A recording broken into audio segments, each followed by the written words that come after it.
All right, welcome, folks. We are just getting started. We're going to go to the 5 minute countdown timer, so I have time to share it out to all the groups, and then we will get started.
Hey, welcome, Hello. Sam. We're just waiting for the countdown timer to finish, and then we'll get started. Sounds good.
Welcome, everybody. This is the Sacred Lovisa Podcast. Today we have a powerhouse of a show for you tonight, like we did last week. It's going to probably be a 3 or 4 hour special, maybe longer.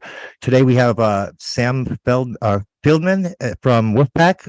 Is going to start off our show today, and we're going to hear about what his organization's all about and what they're doing to fight corruption. And then we'll have Amber Martinez coming in during our second segment, and followed by Jack, who is a father and activist and trailblazer who has been fighting this issue at least as back as early as 2008.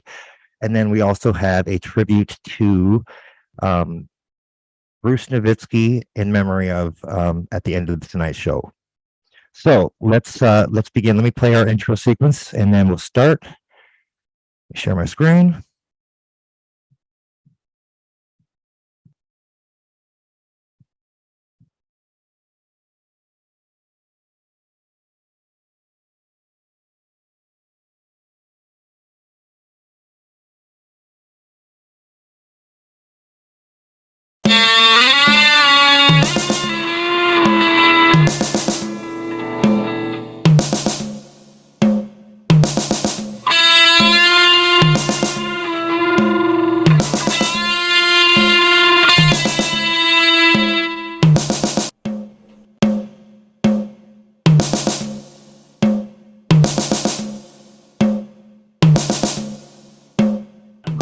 Wolf-pac is seeking to empower a mass movement to amend the U.S. Constitution, one that shatters the corrupting influence of money in politics and restores a democratic republic that represents us all. What I find is that whatever issue people are focusing on, they're finding the way that the corrupting influence of money impacts that issue.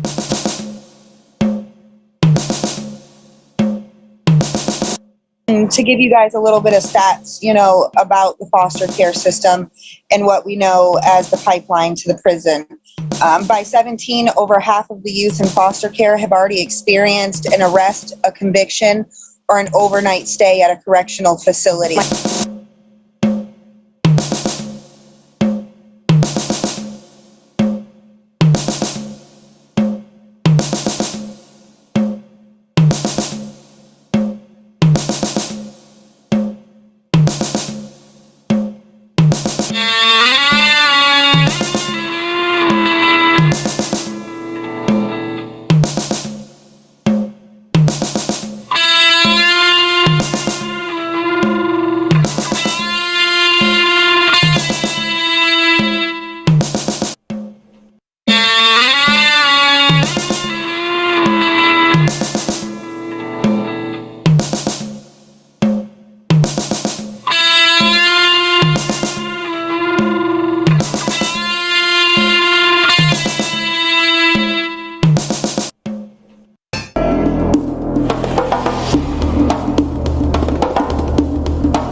righty. So, Jessica, would you like to introduce our first guest today?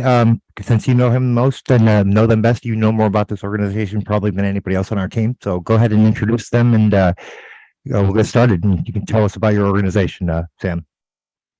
Yeah, this is Sam from Wolf-pac, and he's gonna just tell us a little more about Wolf-pac. Hi. Well, like I said in the intro that you played, Wolf-pac is seeking to empower a mass movement to amend the U.S. Constitution, one that shatters the corrupting influence of money and restores a democratic republic that represents us all. My personal journey, I joined Wolf-pac when my wife was pregnant with twins, and I was a young lawyer at the time. I graduated law school just a couple of years before that. It was in 2011, and I was looking at a country where increasingly we were in a place where we didn't have the democratic republic that was promised to me and promised to generations before as well. Increasingly, we saw a world where big money interests were able to buy our politicians and decide policy. And I made a promise then to my kids, who were not yet born, that they would grow up in a world where they had a real say in their government and a real say in the policies that affect their lives and the lives of their children after them. I looked at the things that were standing in the way, and there were a number of Supreme Court decisions. At the time, Citizens United had just happened, and that was the big rallying cry, but it was just one in a long line of cases that came before, and there have been many that have happened since. And I found the process to go above the Supreme Court's head is the Article 5 convention process.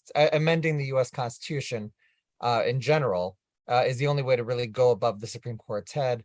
And specifically, what I found is that if you're going to amend the Constitution in a way that stops the that changes the way Congress gets their power, you can't do that by going through Congress so easily. The Article 5 convention process is the other way to amend the Constitution. In that process, if 2/3 of the states all agree to call for a convention to propose an amendment limited to one subject, a convention meets from delegates from all the states around the country and proposes an amendment on that one topic. And then that amendment is proposed and gets ratified exactly the same way as if Congress proposed it. I knew early on that there was no way that I could start an effort like that. Because you really need a large movement. As I said, we're trying to empower a mass movement. But I had been watching a show, The Young Turks, at that time, and Cenk Uygur, who was the host of the show, kept saying, I've got this plan coming, it's coming. And I was thinking, I hope it's an Article 5 convention, because that's the only thing that can actually do the job.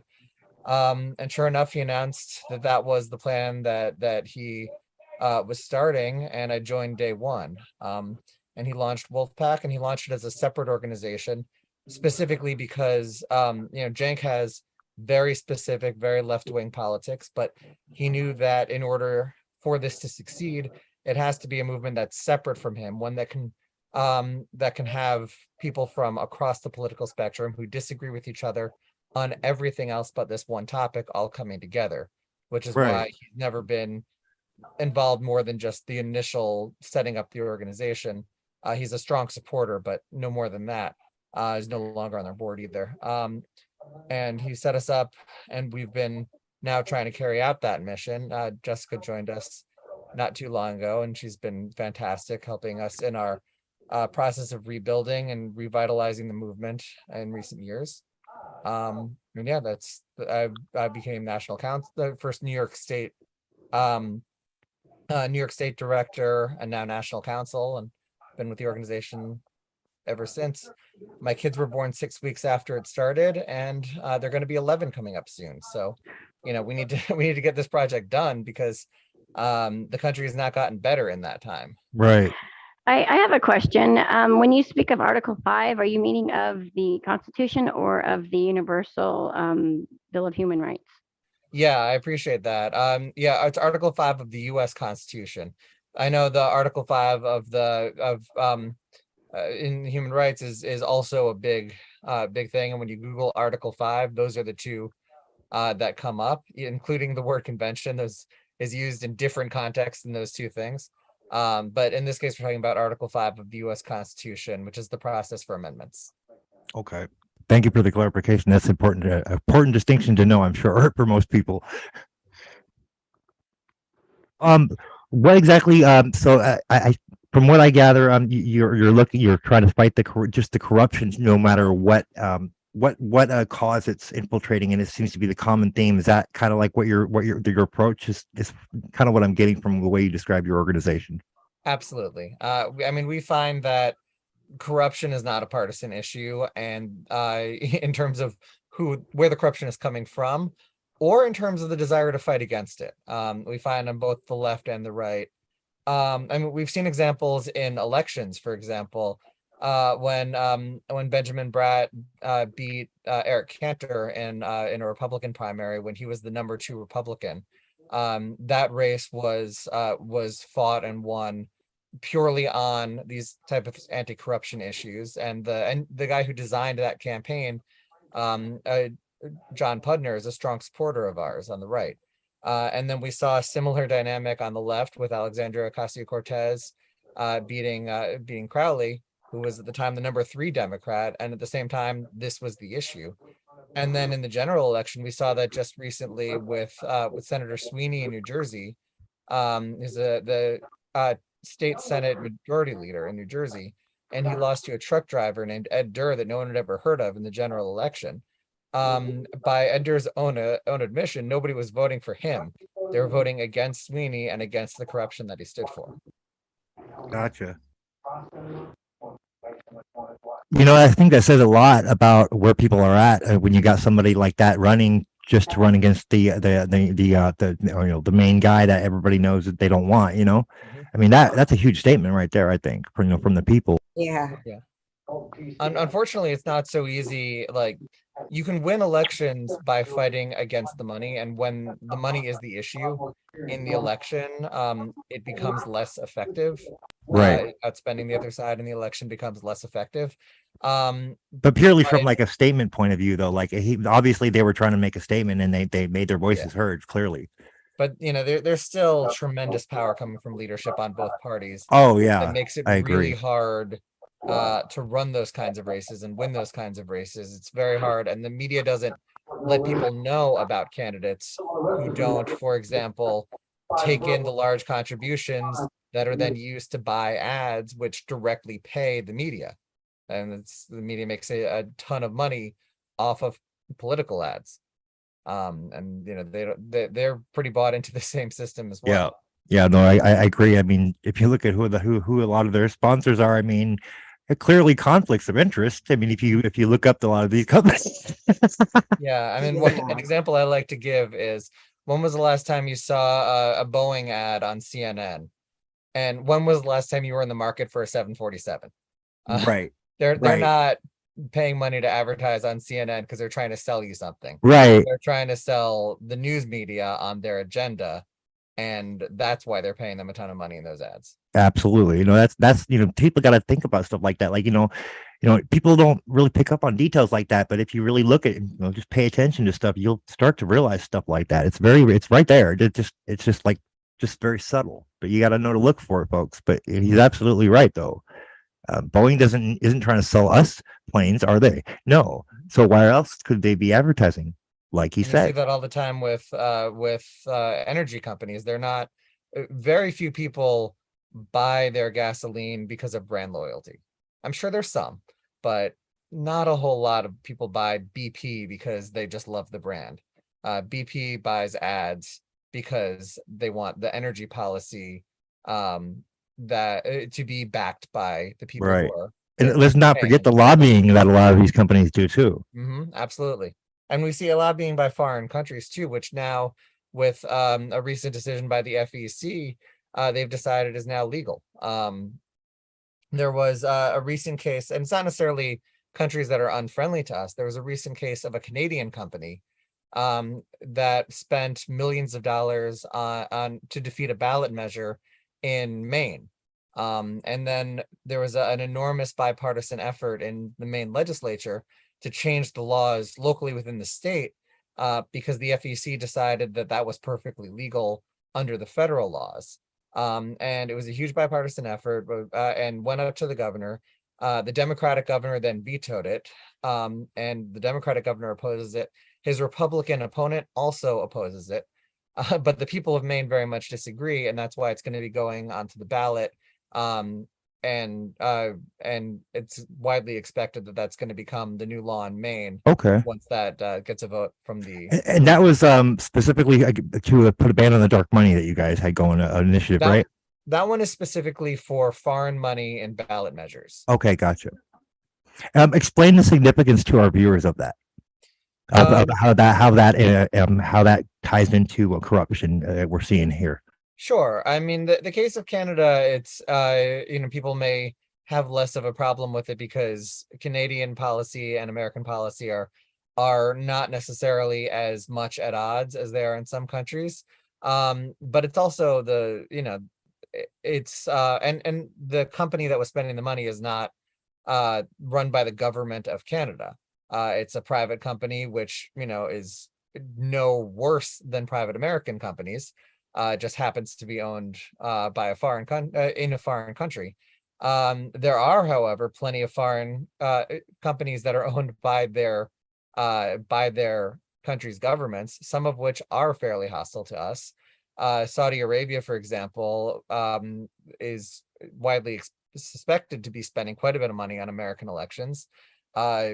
It's for the most part legal. If it is illegal, then there are tremendous barriers that prevent anybody from finding out any illegal spending that they might be doing. I have no evidence that they're spending illegally, but I do know the system would make it impossible to find out if they are.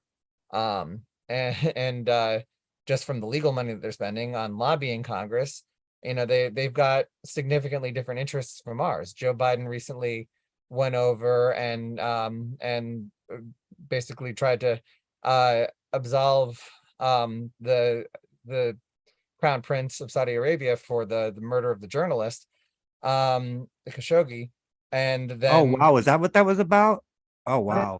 Well, I mean, he went over there because he was worried about the Saudi gas prices going up. Right.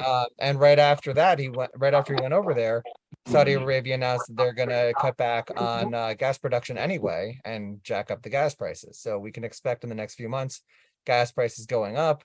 There are things that we could do about it locally. We actually produce more energy in the U.S. than we use, but the U.S. energy companies export enough energy, enough oil that onto the open market, so we can't control our own energy prices. Only Saudi Arabia controls our energy prices, and our gas prices are going to go up.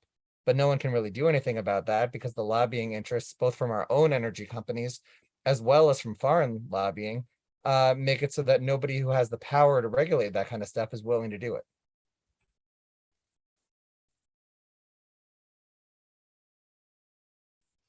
Jen, I believe you had a question, did you not? Yeah, I have a question for you. Since we're all battling like the same beast, and would you agree, like we're all going into different directions per se, like the comparables as far as the different, if say we're in family court, the different corruptions and the vague term corruption. I have a question based on that analogy. Basically, we're all after the same beast. We just have different heads to slay per se. Would you say that people that are in your line of work are noticing action that needs to be taken on what's happening to our children and families? What I have not specifically noticed people who are working on the anti-corruption issues taking any more of a notice of that issue now than they have been before. I haven't really seen much change in that recently. What I have seen is that people who focus on different issues all noticing together that the thing that's preventing their issue from changing in the way that it needs to, in ways that are tremendously popular, are the interests of people who are politically powerful, people who have the amount of money that's required to actually make politicians notice. Those are the people whose interests tend to get what they want. And people, no matter what issue they find most important personally, they are increasingly finding that the issue that has to be the first issue so that they can get what is most important to them done needs to be fighting the corruption. And that's why one thing that we've been really focusing now as we've been reorganizing Wolf-pac is movement building and working with people who are focusing on a broad range of issues, who all find the need for fighting corruption so that they can make progress in the issues that they're fighting. So you would say there was like a different step, like how maybe a family court issue could affect somebody else's issue in a different part of corruption. Or it's more like the same issues that prevent family court reform. I mean, there's lobbying by lawyers, there's judicial elections, there's various things. It's not I have a little bit of experience in family court, but really very, very little. And it's not an area that I'm as familiar with as you are. But the same kinds of issues that impact people in trying to reform things in family court also affect people in other issues. It's kind of one underlying cause that prevents change in a variety of areas. I have a question. Okay, so like a lot of what we're noticing in these family courts is they're not laws that they're acting under color of laws is what it's looking like, and they're using statutes and codes and stuff like that, which is completely I mean, from my understanding, the opposite of common court law. So like, I mean, I think part of that is. What's your take on that? Like, how do we fix that situation? Like when they're acting under color of law, what is your opinion? How we have to go about fixing that? How can we fix that kind of corruption? I mean, again, family court's not an area where I know a ton about. And it's not the limit of the amount of practice that I've ever done in that area of law. I worked in the Domestic Violence Bureau of the DA's office in Brooklyn for just the summer when I was in law school as an intern.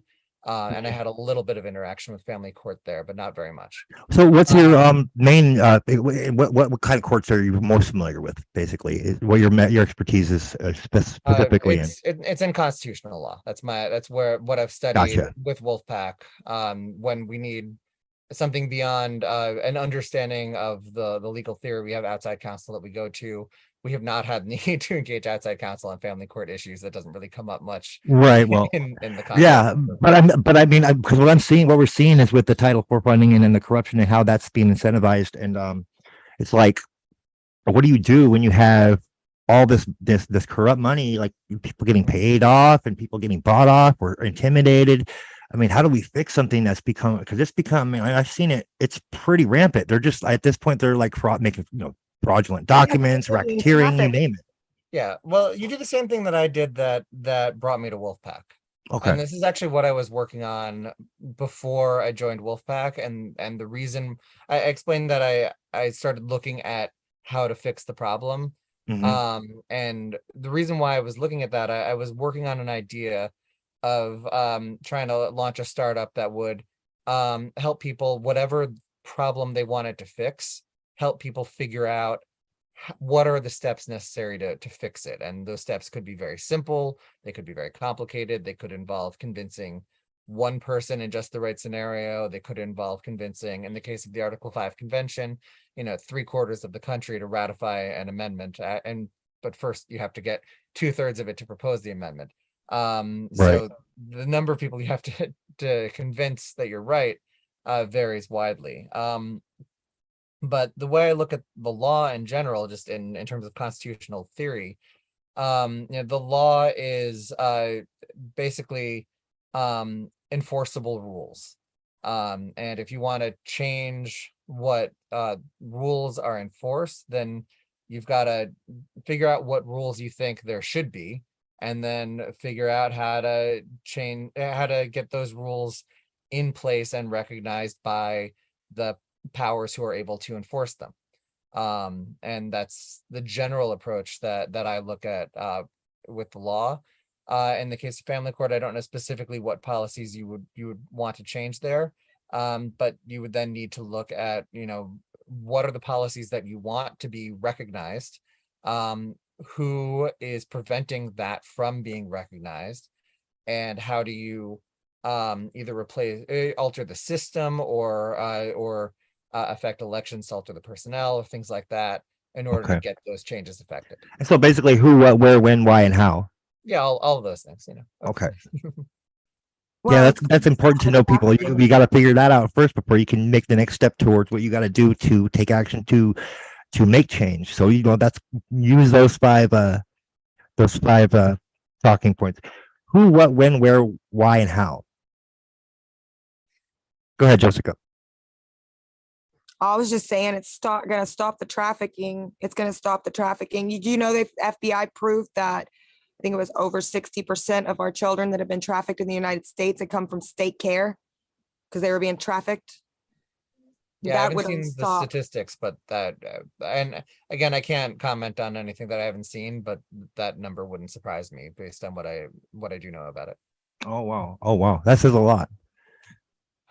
Yeah, I mean, it's so clearly there's clearly corruption, I think, and the common theme here in all these different issues that we're all that we all care about, whether it be the CPS family court issue or the medical fraud issue or many others that are occurring right now, or the school board issue, for example.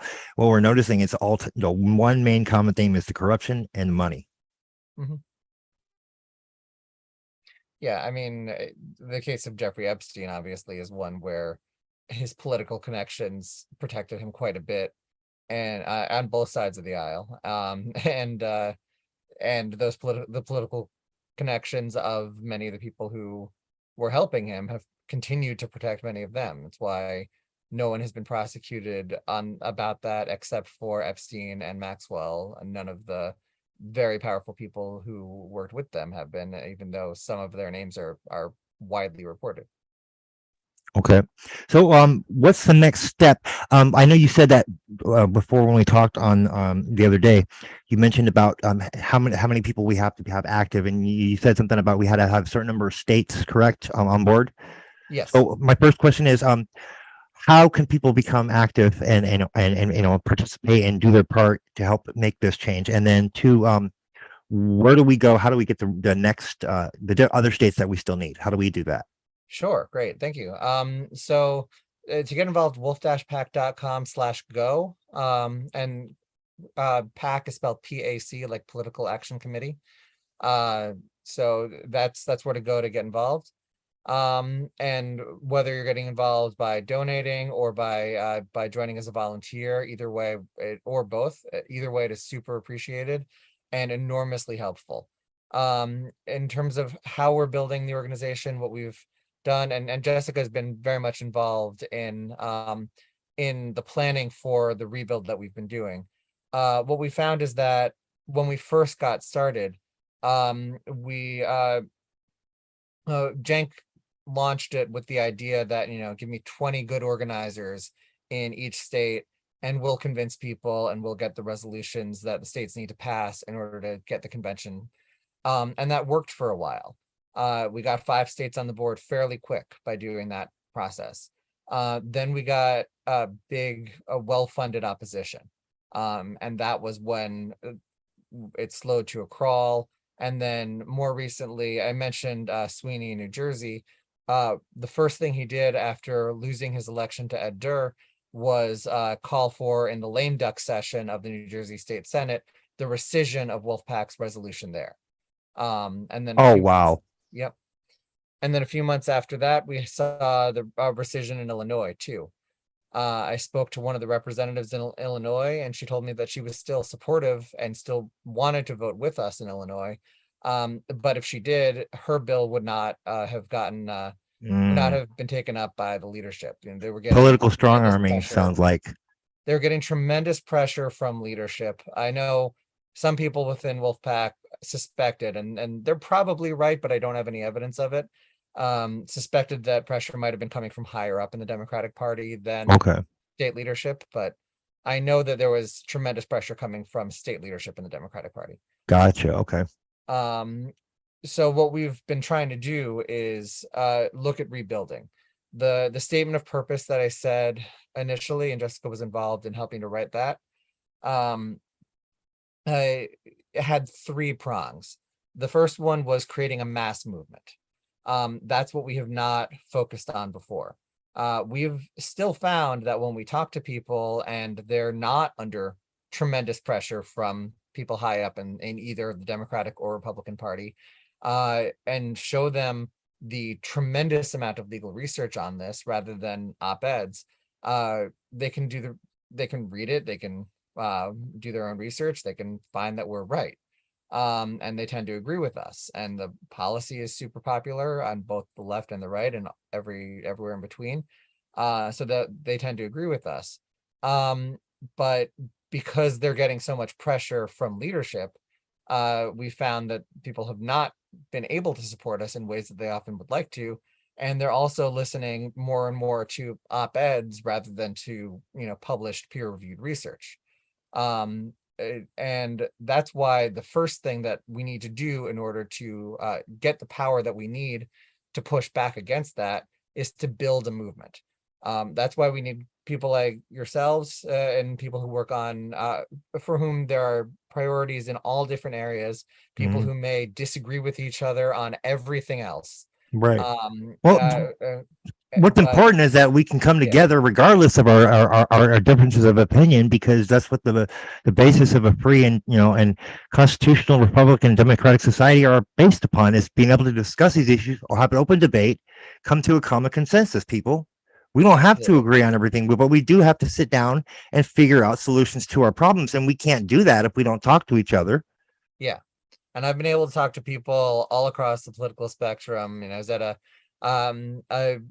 conference recently where almost everybody was a Republican and they all agreed. I've been at many of I'm a delegate to the Massachusetts Democratic Convention, and my coming up, my new state representative saw me wearing a Wolf-pac mask when I went there, and he came up to introduce himself because he was a big supporter. So regardless of what side of the aisle you're on and where you are in the party, if you're not getting that pressure from leadership, people tend to agree. Right. I have a question for you. Sure. What would be a good place for somebody to start looking to see where their rights are in any kind of courts? What would be your suggestion where to point them to? That is a complicated question. It really depends on the area of law. And it depends on their level of education, the area of law. Where lawyers tend to look first when they're looking at a new area of law is a legal encyclopedia. There's one that I like called Constitutional Law, Substance and Procedure by Rotunda and Nowak. We have an excerpt of it on our website, wolf-pac.com/resources, the excerpt that talks about the Article 5 convention process, because it explains it very well and cites many peer-reviewed resources that show the complete opposite of what the op-eds show, and show that how it was used to get the 17th Amendment and things like that. But that's 6 giant volumes on constitutional law, and that's often a good first step. And then there's other encyclopedias that of law that are a good first step for other areas. There's also actually an excellent resource that I recommend all the time. I love librarians. And pretty much every state, I think every single state, has free public law libraries. And most of them have law librarians who you can chat with online or call up and ask your questions. They can't give you legal advice, but they can point out sources. And they're a great resource. If you Google, whatever city you're in, let's say, just pick one in the dark, Harrisburg, Pennsylvania. Type in Harrisburg, Pennsylvania, state law library, and Google that. you will almost certainly find one relatively close to you, very likely to be in your closest courthouse. And there's very likely to be a librarian there who can help you find information and resources on any area of law. Awesome. What was that other link again? That last one, the resources link, so I can put it down for the description. wolf-pac.com/resources. Oh, resources. Okay, got it. Yeah, and there's all right, folks. We'll have those up in the description, after the show as well. We already have the Wolf-pac site there, but we'll put the other two as well. The one that I just mentioned is an excerpt from a legal encyclopedia, which is a great first source when you're looking for all kinds of things. Oh, awesome! I always look forward to. I always find having case law reference always helpful for sure. Yeah, definitely. When I'm looking up stuff myself. Definitely. Yeah, law librarians can help you find that kind of stuff as well. Like I said, they can't give you legal advice, they can't interpret anything for you, but they can help you find stuff on your own. And state bar associations can also help you find lawyers. They can also help you find law school clinics, many of which do work in the family court area. Those resources will vary very widely by state. Some will have good resources, some not so much. But I worked in a clinic in law school. I actually did two separate things in law school where I was able to work directly with clients. One, I worked with unemployment cases, with something called the Unemployment Action Center, and another I worked with claimants in FINRA cases where they were defrauded by their investment brokers. Okay. And I had one guy who defrauded a old woman in England and then straight up stole the money and was in Rikers Island. Oh wow, man, that's horrible. I've got a question. I'm not sure if you'll be able to answer it, and I don't mean to pry. I'm just very curious. Now you say you have a set of twins, right? Mm-hmm. Okay, so was it something what was it that that struck you that you had that made you aware that there was something that needed to be done to change the Article 5 in the Constitution? Well, the Citizens United case was the catalyst that really made me say we need to do something that will change it right away. After that case came out and it was big in the news, I then did more research on Buckley v. Vallejo and First National Bank v. Bellotti, and a number of other cases that had come out previously and were still in the process of coming out, to learn more about it. Some of which I learned in law school, but some of which was glossed over and only learned the basics. So that was the catalyst for learning it, and the catalyst for really taking the kind of urgent action that needed to be taken was the pending birth of my twins. Yeah, I was just curious because of the the infringement on our civil rights and such. Just wondering if you personally experienced that yourself to maybe say, wow, there's something needs to be done. This is urgent. Or did you notice the infringement on others' rights, or just? Yeah, I mean, I've like I said, I worked in the Domestic Violence Bureau of the in the Domestic Violence Bureau of the Brooklyn DA's office, and I certainly saw there a justifiable lack of trust in the system. I saw one guy who was sitting in court all day, defendant, and then he went outside to smoke a cigarette for 5 minutes, and that just happened to be when his case was called before the judge. And that was also the last case called of the day, and the judge wanted to leave on a Friday, so she put out a warrant for his arrest. The guy was probably right outside the court. He was probably arrested 5 or 10 minutes later, and the court was then closed, so he was probably in jail all weekend because the judge wanted to go get lunch. And I've seen that kind of thing many times. When I was in the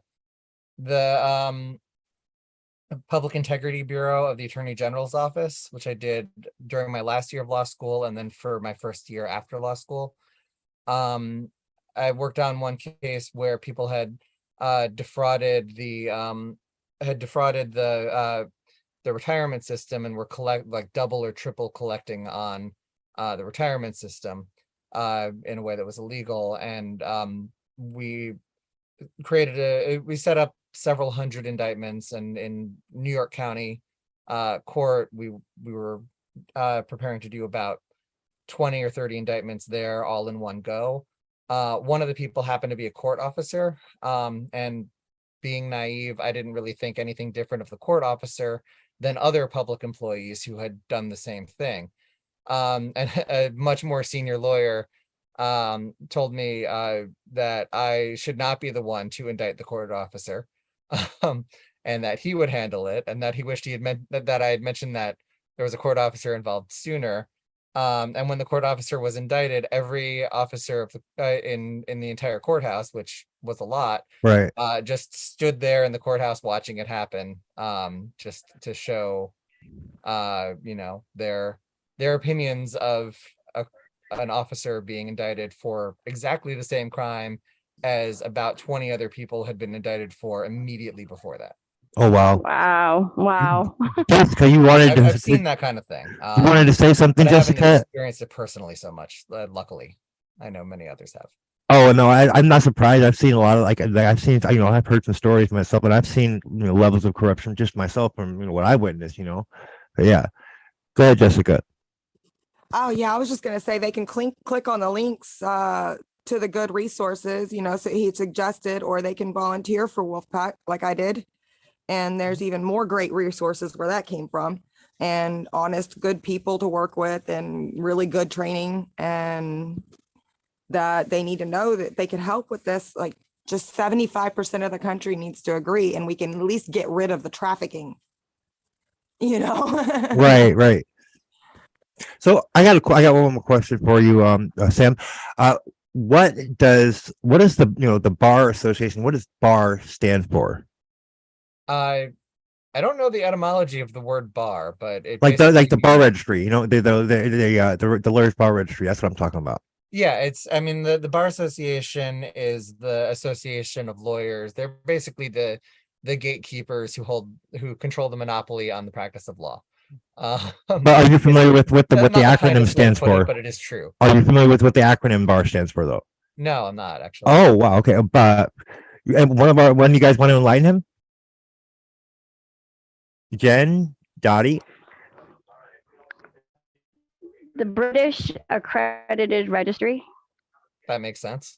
Yes, that's what we found when we looked into it. It's what it stands for, I believe. That doesn't surprise me. It's essentially started and continues to be a professional association, and professional associations serve two purposes. One is the one that somebody within the system would tend to lean on, and one is somebody outside the system would tend to lean on. Within the system, people tend to lean on the fact that they protect standards and make sure that people are competent to do the job, and that is a legitimate and important role. Outside the system, people tend to point out the fact that they protect a monopoly over how things work, and that is both are true. Where I've definitely seen elements of the latter for sure. Yeah, and that's not unique to lawyers. That's true in many professional associations. They do both that good part and the bad part. Awesome, definitely. Dottie, are you there? Where are you, Dottie? Where are you, Dottie? Are you there? Where is she? She's still getting dressed. Dottie. Anyways, go ahead and so what man, that's so many questions we can do. How do you think we move forward as in general, as we the people? Like, how do we win this? Like, how much work do we have to do to get to where we need to be, where we have enough states to back up this initiative that you're pushing now? How much work we got to do? Well, as Jessica pointed out, we need about 75% of the country to be supportive. And the good news is we have that. When you do polls, it cuts cleanly across party lines. People are supportive at anywhere from the mid 70s up to the mid 90s in percentage of how supportive they are over the kinds of policy changes that we're looking for, and amendment to the Constitution and that sort of thing. where people are opposed is the use of the convention route, and they're opposed to that largely based on misinformation. So spreading more accurate information about that route is important. Wolf-pac also supports other groups that are using other methods. These things are not in conflict, they work together. American Promise is a group that we work closely with that's going through Congress. And history shows that typically when the convention path gets close, Congress doesn't like somebody else writing the amendment language that they would like to get the credit for themselves. So then Congress will propose it when the convention process goes. Oh, see, that's the interesting detail to know, because that's basically where to put the pressures to get something achieved. It basically is it's a that makes perfect sense. That's brilliant. Personally, I think the best amendment language would come from a convention process, but I also recognize that it's much more likely that the amendment would be written by Congress, just because that's what happened with the Bill of Rights. The convention process was used for that. The first Supreme Court Justice of the United States, John Jay, wrote a letter called the New York Circular Letter, which proposed the use of the convention process, and New York and Virginia then proposed Article 5 conventions for the Bill of Rights. And that put pressure on Madison, who didn't want to see any amendments that early on in the process. That put pressure on him to write the Bill of Rights himself. So it was very helpful there.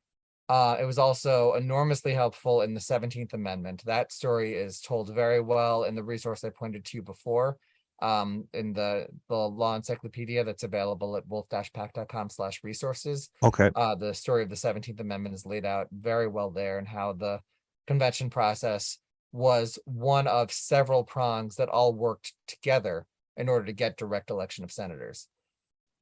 But in terms of how we can use that process today, there have been studies that have shown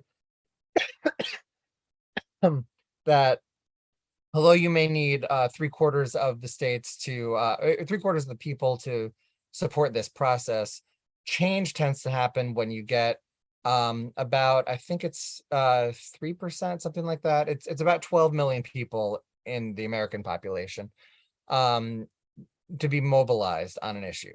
If you get about 12 million people on board mobilized on an issue, you are extremely likely to win. Now, the studies that show that don't say that you should just aim for that number, and if you hit the number, then you'll win. But they do say that if you're doing the work you need to win, then once you hit that number, you're very likely to win. So we need to be doing the work that is involved in building the kind of coalitions that we need in order to put pressure on politicians from that can counteract the big moneyed interests that they're getting pressure on from now. And we expect that when there's about 12 million of us putting pressure on them, which is a lot, but it's a tiny fraction of our actual support in the country.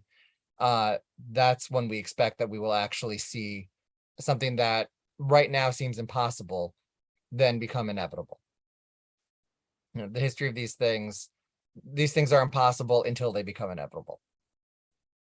Right. It's like change, necessity facilitates change, or facilitates what was another way they put it, with Change also happens very, ingenuity. very slowly, and then Necessity facilitates ingenuity. That's what it was. Oh yeah, necessity facilitates ingenuity. Yeah, and change happens very slowly and then all at once.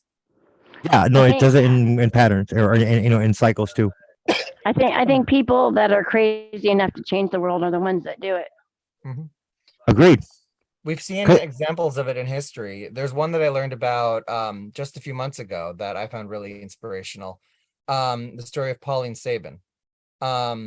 She was a Republican delegate to the National Convention in the 1920s, and her husband was a big activist and political insider, supporting the repeal of prohibition.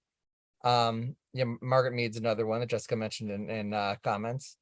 In the case of Pauline Sabin, she was supporting the repeal of prohibition. Her husband was a big supporter, and his group, which was the largest and most prominent anti-prohibition group in the country in the 1920s, basically put everything on the line for Al Smith for president. And when Al Smith lost the presidential race, his group was decimated. And it was the lowest point in 1928 for the effort to repeal prohibition. 5 years later, we had an amendment to the Constitution to repeal prohibition. And the way that happened, Pauline Sabin started her group and went all over the country talking to women. It was called the Women's Organization for National Prohibition Reform. There's way less written about it than you would expect, but if you Google it, you can find like small parts of the story in this book and small parts in that book. There's some mentions of it here and there. And then when you put it all together, it's kind of an amazing story that I'm surprised has not been written about more. But they went all over the country and they had, all the talking points against prohibition, but their strongest talking point was their demographic. And they specifically targeted women because that in the 1920s made it much more feel like it was coming from everybody and from the home, with the stereotypes that were prevalent at the time and still are in some cases today. They targeted men as well, but their focus was on the women. And they targeted women of different political persuasions, different classes, different systems. They were very wary of being seen as like these wealthy aristocrats from New York coming in and changing things. They knew what we know today as well, that change has to come from the people who from the people. It can't come from somebody else imposing change on you. We all have to fight for this change together. And so that's what they did. And by signing people up and getting them committed and getting those people to become active in signing others up, they found that they got exponential growth. They started with about 25 people, and within about a year, they had about 25,000. And then a year after that, they had 50,000. And at 50,000, they were already influential in the 1930 election, electing members of Congress. A year after that, they had 350,000. And by 1932, they were the second most powerful political force in the country, behind only the Great Depression, which obviously was a very powerful political force. But second to that, Right. they were No, the next totally. most powerful influencer on getting candidates elected on both sides of the aisle to repeal prohibition. And the year after that, the amendment was proposed by Congress, and it went through the states. It actually, that amendment was interesting as well because they used a unique process to ratify the amendment to the Constitution that had never been used in our country before. It was an Article 5 convention. There's two conventions in Article 5. There's the proposing convention, which is what we've talked about. There's also an Article 5 ratifying convention, where the different states around the country each have their own conventions to ratify the amendment. And that has the same power as the state legislatures that typically do the ratification, but instead it's done by a state convention. And they use that process for the repeal of prohibition. There were people who were worried about it at the time because there had never been an Article 5 convention in the US before of either kind. But we've had conventions of all kinds, other kinds in the US many times, state conventions to ratify the US Constitution itself. We knew how the process worked generally, and it went very smoothly. And the amendment was ratified enormously quickly, in less than a year. It was ratified by the end of the year 1933. Woo!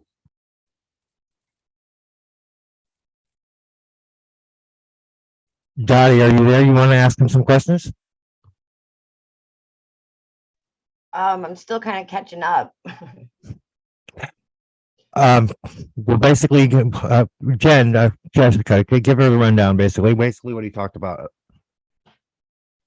How the corrupt. Okay, so basically, he's talking about corruption. Fighting the one thing that's consistent with all these different issues, and that's the corruption, regardless of the party that it stems from. He's a constitutional lawyer. So basically, and Wolf-pac is it's a wolf. Is it basically a political action committee, right? Yes, although Okay. we might be changing our some of the minutia. We might become a C4 soon, which it turns out is much cheaper to run. But when we switch to a C4, we're still gonna disclose our donors at the in the level required by a 527.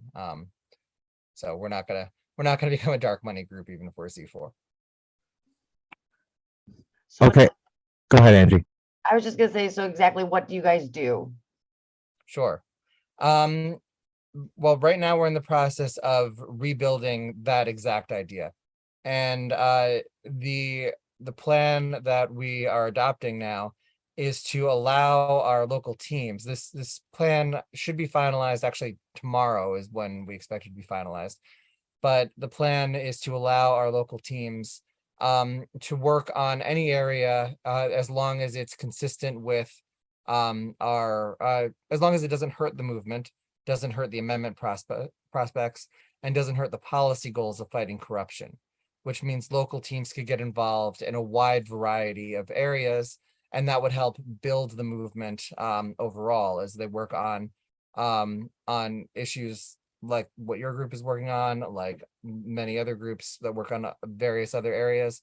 And we can work together in a way that strengthens those coalitions and those bonds and builds trust and builds the movement.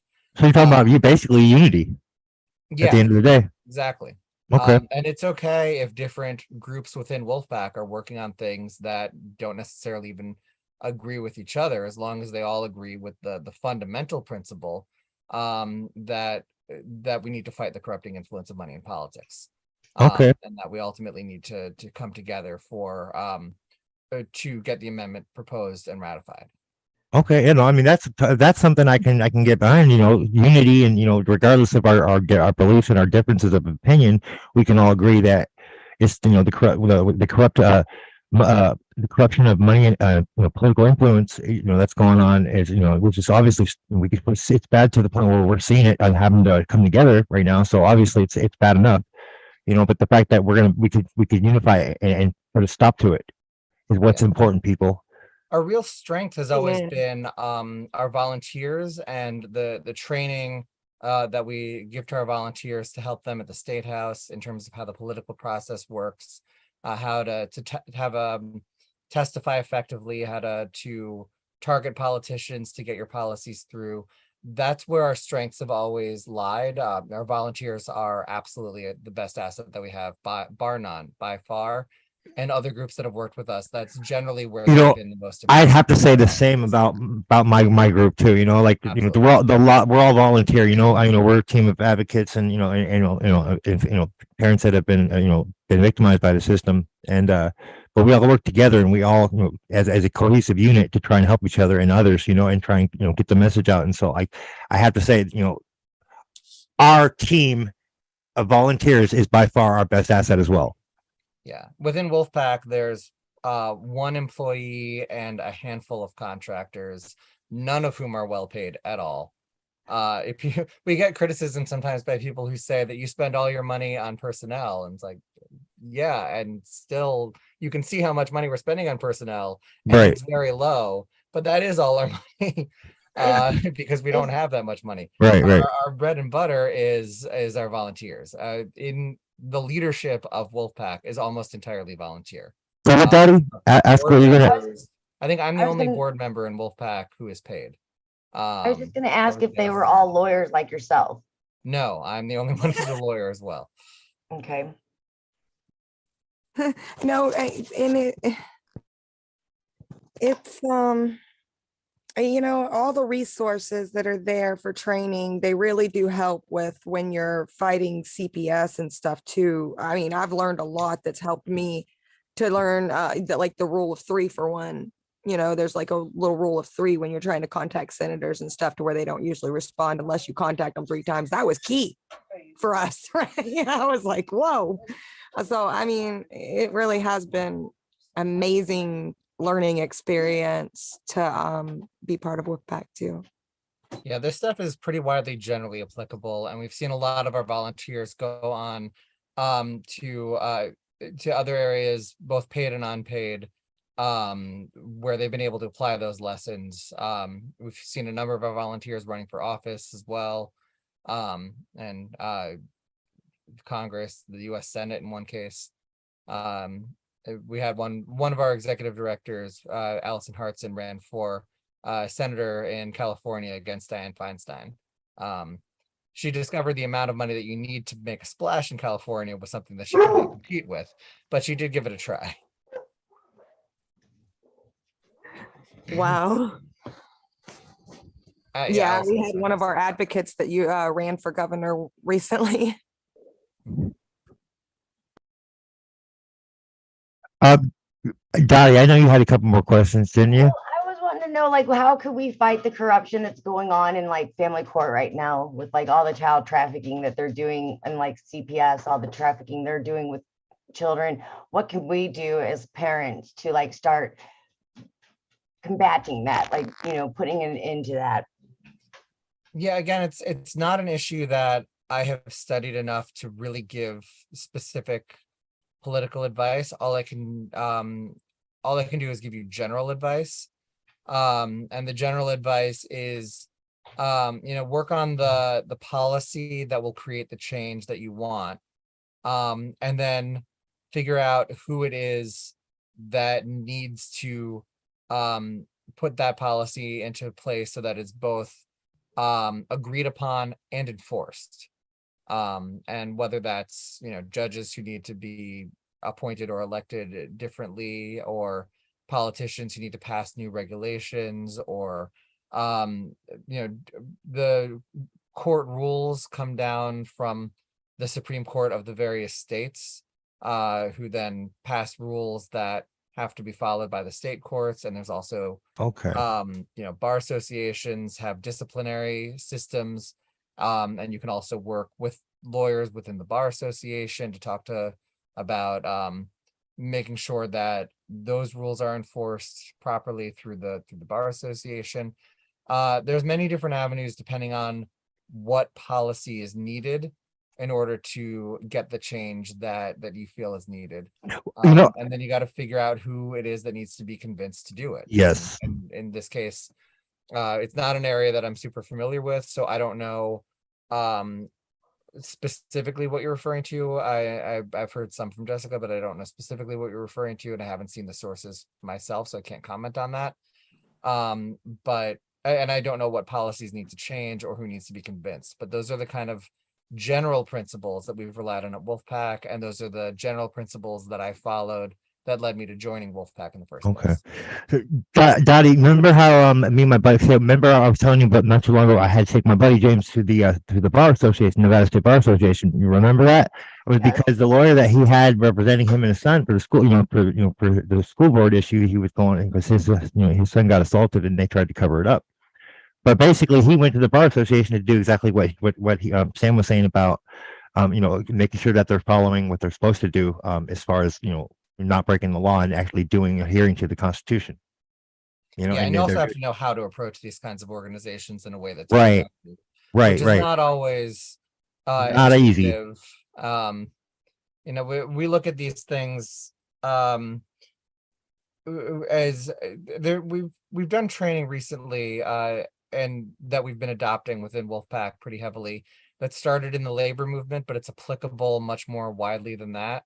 And it's applicable regardless of your views and partisanship, called structure-based organizing, where you look at the organization that who you're trying to get to adopt a particular view, and you look at who within that organization needs to be convinced, who the allies are, and try to basically build that support within the organization.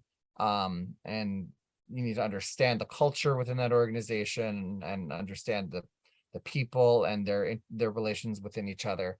There's a great book that I think sums up the bottom line. It's called No Shortcuts, because there are no shortcuts to that process. It's by Jane McAlevey, and I would highly recommend the book. And the training on it is free as well. Her organization does free training on that.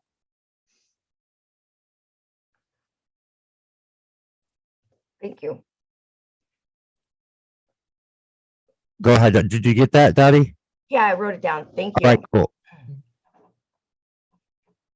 No, go ahead and ask him. Huh? Well, go ahead and ask him. I was going to ask you what about how the corruption goes in your state, how bad it is all the way up to the Supreme Court. Ask him.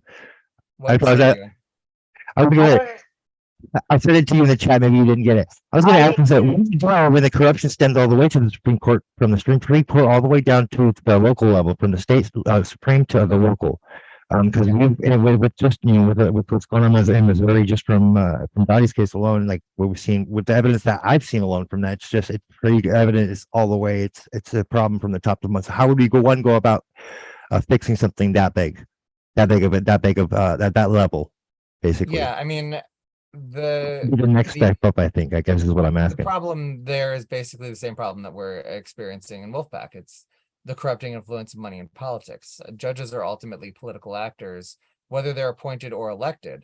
And there are states that have better or worse policies to help counteract that. Generally speaking, long but not too long term limits are pretty effective for judges. But ultimately, if they're being appointed by people who are in that system or being elected within that system, they are also going to be impacted, even if there are regulations that are the best practices for insulating them from that corruption. They're still going to be impacted simply by the way that they're chosen. And there are groups, the Federalist Society, for example, and there's others who look at courts as basically projects where they're trying to get their people into the court to do their policies. And we've seen that all the way up to the Supreme Court. And there's many people who agree with their policies, which is fine. I'm not going to comment one way or the other on the Federalist Society's policies, but their practice of using their political influence to get judges into the court is certainly something that I find worrying. But you can, by changing the system that we have with Wolf-pac's methods of getting an amendment that allows for reasonable regulations to prevent that corruption in the people who appoint judges, as well as to reform the corrupt system in the way we handle our elections currently, with unlimited money flowing into our elections, that would help a tremendous amount. We have seen judges numerous times. I don't have a case that I can cite, but I know I've read cases where, judges have had political donations from people that have helped them get elected, from people who they've ruled on cases before them.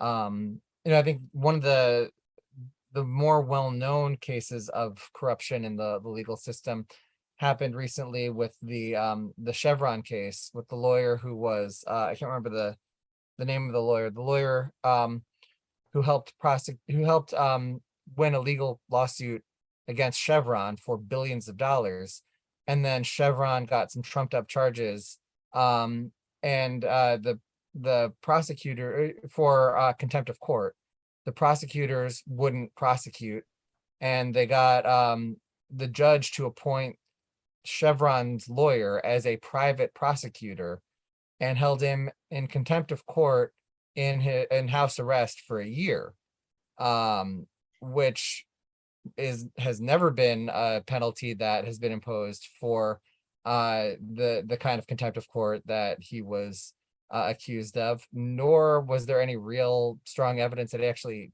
was guilty of contempt of court. The entire case, I mean, I don't have all the details on that case, but if you look up the Chevron case with contempt of court, that it's absolutely insane. The corruption at the judicial level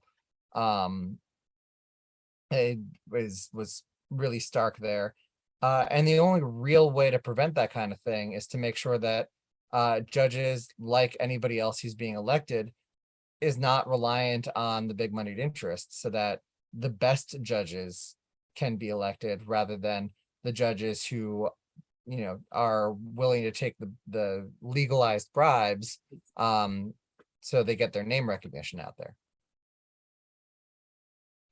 Gotcha. Okay. Wow. Yeah, it's like you said, it seems to be an issue stemming all the way to the top, and it comes down to the money and the corruption, basically, I think, is the common theme here across the board. What do you guys think about that? When there's smaller policies that need to be changed, there are ways to change them, and the money in politics is an obstacle. when the problems are coming from the top, really at that point, the only thing to do is to change the system. And that's what we're working on. Stop it from the top. The corruption rolls downhill onto us. All we got to do is stop it at the top. All we got to do. Yeah, no, you're right. I mean, because I suspected like everything that we've seen so far, just from these, the CCS family court corruption cases, and then the medical fraud, that from that angle, because that's how I started the news for us covering that, and but yeah, just like it's on so many levels right now. It's like it's almost like it's permeated every aspect of our society. So like, what conclusion can one draw, other than that it's coming from the very top, when you have it happening on all levels everywhere at the same time like that? On medical fraud, there was a case that my father worked on years and years ago in Florida, where he showed in court that there were more tests supposedly done in Florida than they had equipment to perform the tests. Oh wow! Oh, that's pretty obvious right there. Yeah. The numbers don't lie. Wow, how'd they try and sweep that under the rug, I wonder? I was too young to really follow it closely. He just told me that one part of it. I don't Oh, know the okay. details. No, I remember my dad telling me stuff about his work back in the day, and my dad was a doctor, so like I remember, so being a doctor's son, I know enough to be able to spot when something doesn't look right, medically speaking, like on paper at least, anyways, Mhm. Did you have any more questions, anybody, or did you have any questions for him, Amber? No, I came in too late, but I just want to say that I appreciate what your organization does. Thank you. I appreciate that. What about you, Dottie, Jen? Any more questions for our guest, Jessica? I do. I just wanted to say, thank you for creating a whole organization for us, to where all we have to do is volunteer and or sign a commitment saying that we agree, and we can get this thing done. Thank you for that. I certainly did not create the organization. Jank founded it. I thought you did. No, I was one of the first volunteers, but I was not alone. And I was not in leadership for the first while. I actually became New York State director when our first executive director had me on the phone with somebody else who actually later on became executive director, and introduced me as the New York State director. And it's like, oh, I guess I am then. Oh, okay. No, that's interesting. You hadn't asked me beforehand, but apparently I'm New York State director. Okay, gotcha. And hey, all right. I first met Todd Jagger, who's on our board now. It was real early on, and he had a meeting in Texas with a legislator, and he told the legislator, he sat down with the legislator, he told him he's from Wolf-pac, and the legislator was like, okay, so tell me why you want to save the wolves. And he's like, no, we're not trying to save the wolves. We're trying to save the country. That's funny, man. Oh, that's funny. That is hilarious. Todd called me up because we now had a legislator who was going to introduce our resolution, and we had not yet written the resolution. So I got on the phone with some people who were in Wolf-pac leadership, as well as Lawrence Lessig, who's a brilliant constitutional scholar and the godfather of the movement. We wrote our first resolution very quickly, and then revised it and wrote a better one. And that was how we first got started. But there's no person who you could say that's who built Wolf-pac. Even Jank, who founded it, definitely was not the person who built Wolf-pac. It was built by our volunteers working together. Even the very, very, very few people who were actually paid were a minority of the people doing the work and building the organization. It was volunteers like you, Jessica, like I was a volunteer for many years before I got paid a tiny amount. That's who's built the organization, and that's who's now rebuilding the organization in the rebuilding process that we're doing now, and that's who is going to continue to run the organization going forward. So basically volunteer powered. Absolutely. Wow. I love that. So that's kind of like how we are too. We're grassroots news organization, so it's basically volunteer. I didn't want to bring money into the equation because I wanted to keep it that way. I wanted to keep it so we were pure. We didn't have any reason for any kind of corruption to become an issue. Period. Go ahead.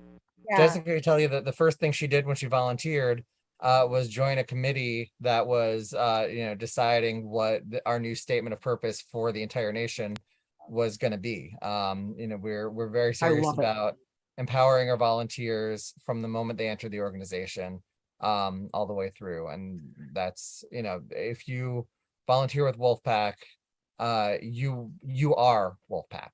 And Wolf-pac needs to reflect the entire country Okay. in order to succeed. We need everybody to join and to be involved in the organization. Well, I can So I definitely have a get down question. with fighting that. I can definitely agree with you on the corruption being a big problem for sure, and the money. I have a Yeah. question. What can other people do in other states that are not in the state that you're in? How can we reach out to you in other Sure. states? We have people all over the country. wolf-pac.com/go. And we're starting a new onboarding system actually as of tomorrow, which happens to be my birthday. Oh well, happy birthday! Thank you. And we're launching a new onboarding system as of tomorrow that will train people on how on the process of fighting corruption all over the country. And then we have an organizing team that's also launching tomorrow. We have we're going to be launching legislative teams. We currently have states with their own legislative efforts and their own organizing efforts. And basically any issue that you want to work on, that issue does correlate with the corrupting influence of money in politics. And there's opportunity within Wolf-pac right now to start organizing more people around both that issue as well as the corrupting influence of money in politics, in order to build the movement until we have enough power to actually go head to head with the big money interests that are stopping us at the legislative level. Okay, Dottie, did you have another question? Go. I want to hear from you. Say if we wanted to shut down the troubled teen industry, would your organization be able to help us with things to take steps towards that? Our organization would, at the national level, would be able to provide you with the kind of tools that are useful for any political effort. And at the team level, assuming that the policy that we put out, which we're expecting to get adopted in the next few days, assuming that policy gets adopted, which seems pretty likely, then the teams would be free to work on anything as long as it doesn't hurt the movement, doesn't hurt the amendment, and doesn't hurt the policy of fighting corruption. So that means that if they want to work with groups that are focused on that kind of effort, that's fine. And we have a process within the organization to resolve conflicts if teams may be working on different issues that conflict with each other. We have a system that's about to launch that resolves those conflicts. That's going to allow people to work on really an enormously broad range of issues, as long as we're all coming together on the one issue that unites us all. See, I think that's a great way to approach it. I think that's I love it. I think it might be, it's actually a viable solution, folks. And if you think about it, the only reason that we aren't be able to come together and resolve these issues as a cohesive unit, regardless of what our opinions are or what side of the political spectrum we lay on, is because we've been tricked into being divided. And now everybody's so caught up in their emotion and being offended that nobody can sit down and talk to each other about anything to come up with any solutions. That was by design, folks. But the whole foundation of this country was open debate, common consensus. And that's the basis of any free society. You don't censor people. Mhm. You don't censor quote unquote misinformation or what the establishment calls misinformation. Come on. When have we ever done that? Never. So it's like we just got to come together. That's it. Unity, folks. I mean, at the same time, it's important to understand how to evaluate information. Oh, Not that too, censor it, definitely. but media literacy and understanding how to read information and how to figure out if a source is reliable, figure out the biases within any source, Right. is super important. And that's something that we preach and teach a lot, because Good.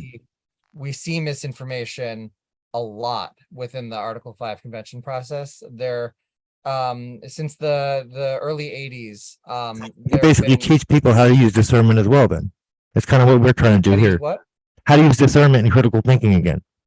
We teach critical thinking a lot. Yeah, that's kind of what we're trying to do with our platform as well. What? I said we're trying to do the same thing with our platform as well. Yeah. There's been a concerted effort to push anti-convention talking points starting in the 1980s, because there were a couple of movements that were around in the 60s and 70s that were seen as partisan to the right. So groups mostly on the left, although they had some allies on the right, the John Birch Society and the Eagle Forum on the right, joined with Common Cause and a few others on the left. And instead of fighting the policy, started fighting the process. And what I've often found is that when people fight the process, it's because they're afraid that that process is going to actually succeed and get the policy change. Now today we're seeing those same groups, still Common Cause on the left and John Birch Society and the Eagle Forum on the right, still fighting the process, and including fighting against Wolf-pac.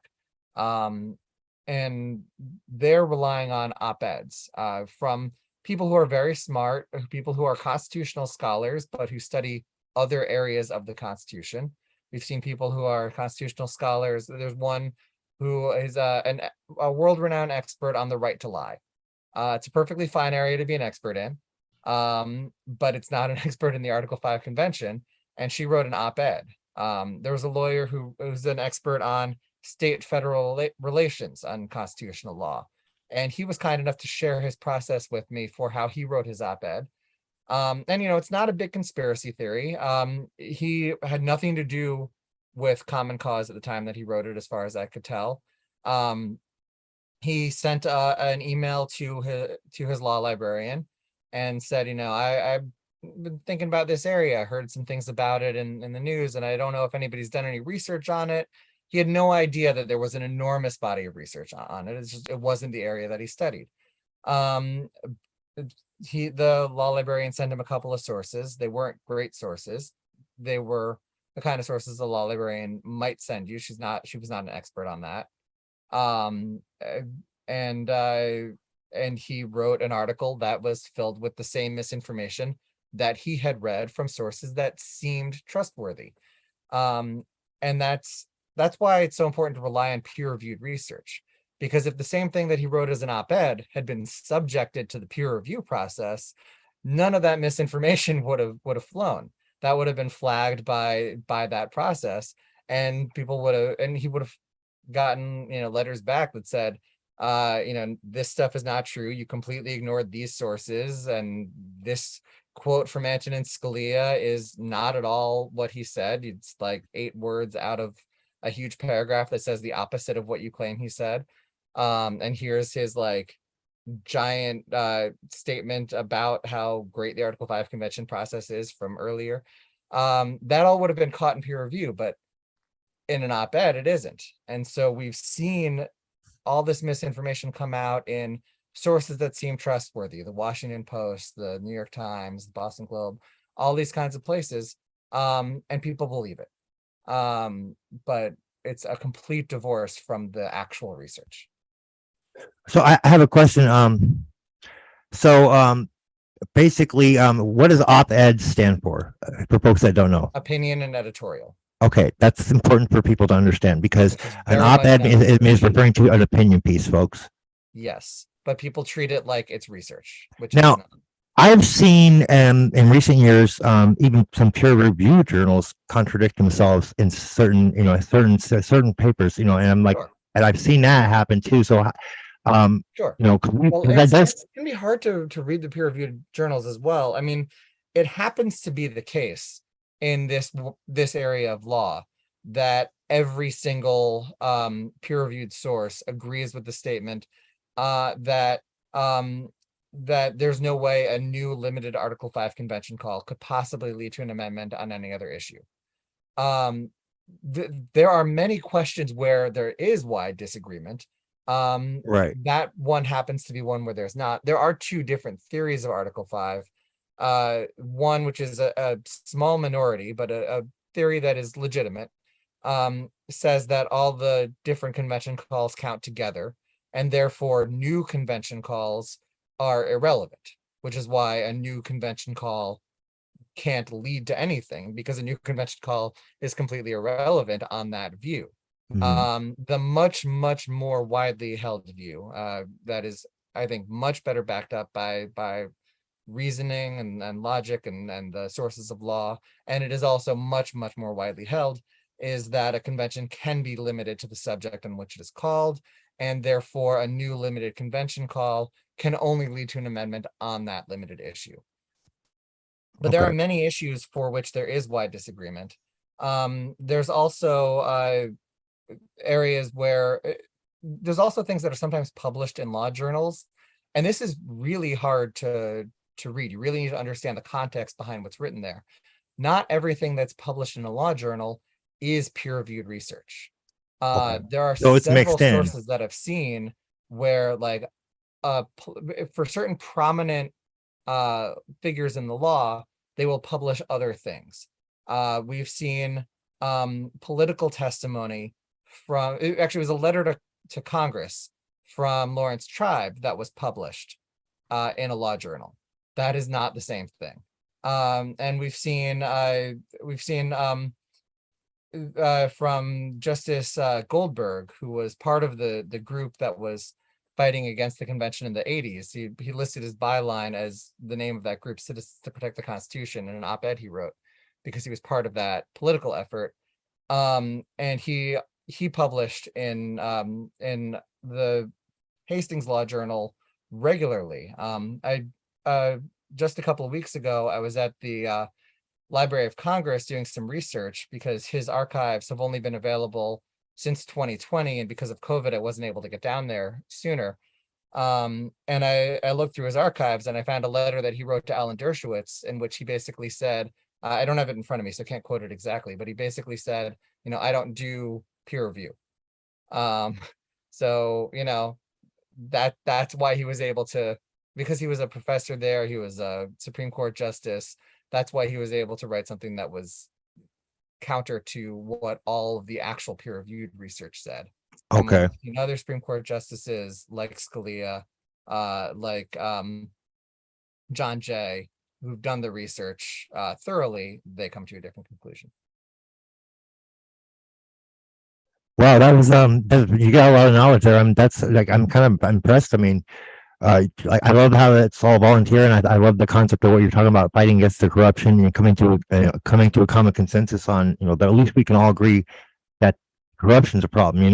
That's something we can all agree on, because we're all seeing it, of course. And I think that was a great rally point that we can use to come together and unite, folks. That's what I think. I mean, that's what we need to start doing, regardless of our other differences of opinion. That's what I've been screaming. I'm like, everybody hurry up and join up real quick. Hurry up. Just all you gotta do is say volunteer. That's it. But I like the flexibility that it gives too, though. Like, we can still do our own thing, but by us networking and working together, we can increase our influence and our reach. Not trying to compete with other groups. You can join Wolf-pac and other groups. In fact, we have always encouraged our volunteers to be part of other groups and to take their membership in other groups very seriously as well, because that's how we build the coalitions and work together. That's why I joined my local Democratic Party and ended up as a delegate to the state Democratic Party. I joined because those connections were very important to Wolf-pac, but I also joined taking it seriously, and I do that work seriously whether or not it has anything to do with Wolf-pac. You adhere to the principles that you believe in. Exactly. I'm like, I agree. I think that's important, that people have integrity like that. That's key, folks. That's the way all of us fighting against the CPS corruption have been. We've been just strong every day, all day, working toward it. And you know what I mean? That's the same thing. It's like, like those of us that know something's not right with it, and we're trying to be proactive about it and do some things to make some sort of active change, and you're a great example of that, Sam. So is a lot of other people in this live right now.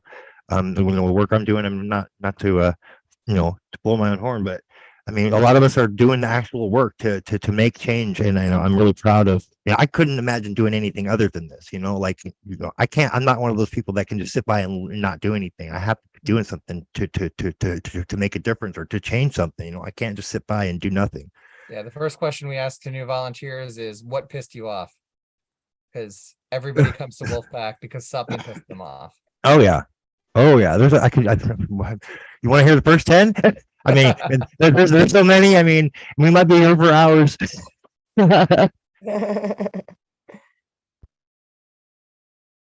Oh man, so it was great having you on. Thank you so much for jumping on and telling us about your organization. I think we'll definitely keep up to date with what's going on with you guys and have you on for follow up for sure. I love what you guys are doing. So anybody have any last questions for him before we segue into Amber's segment?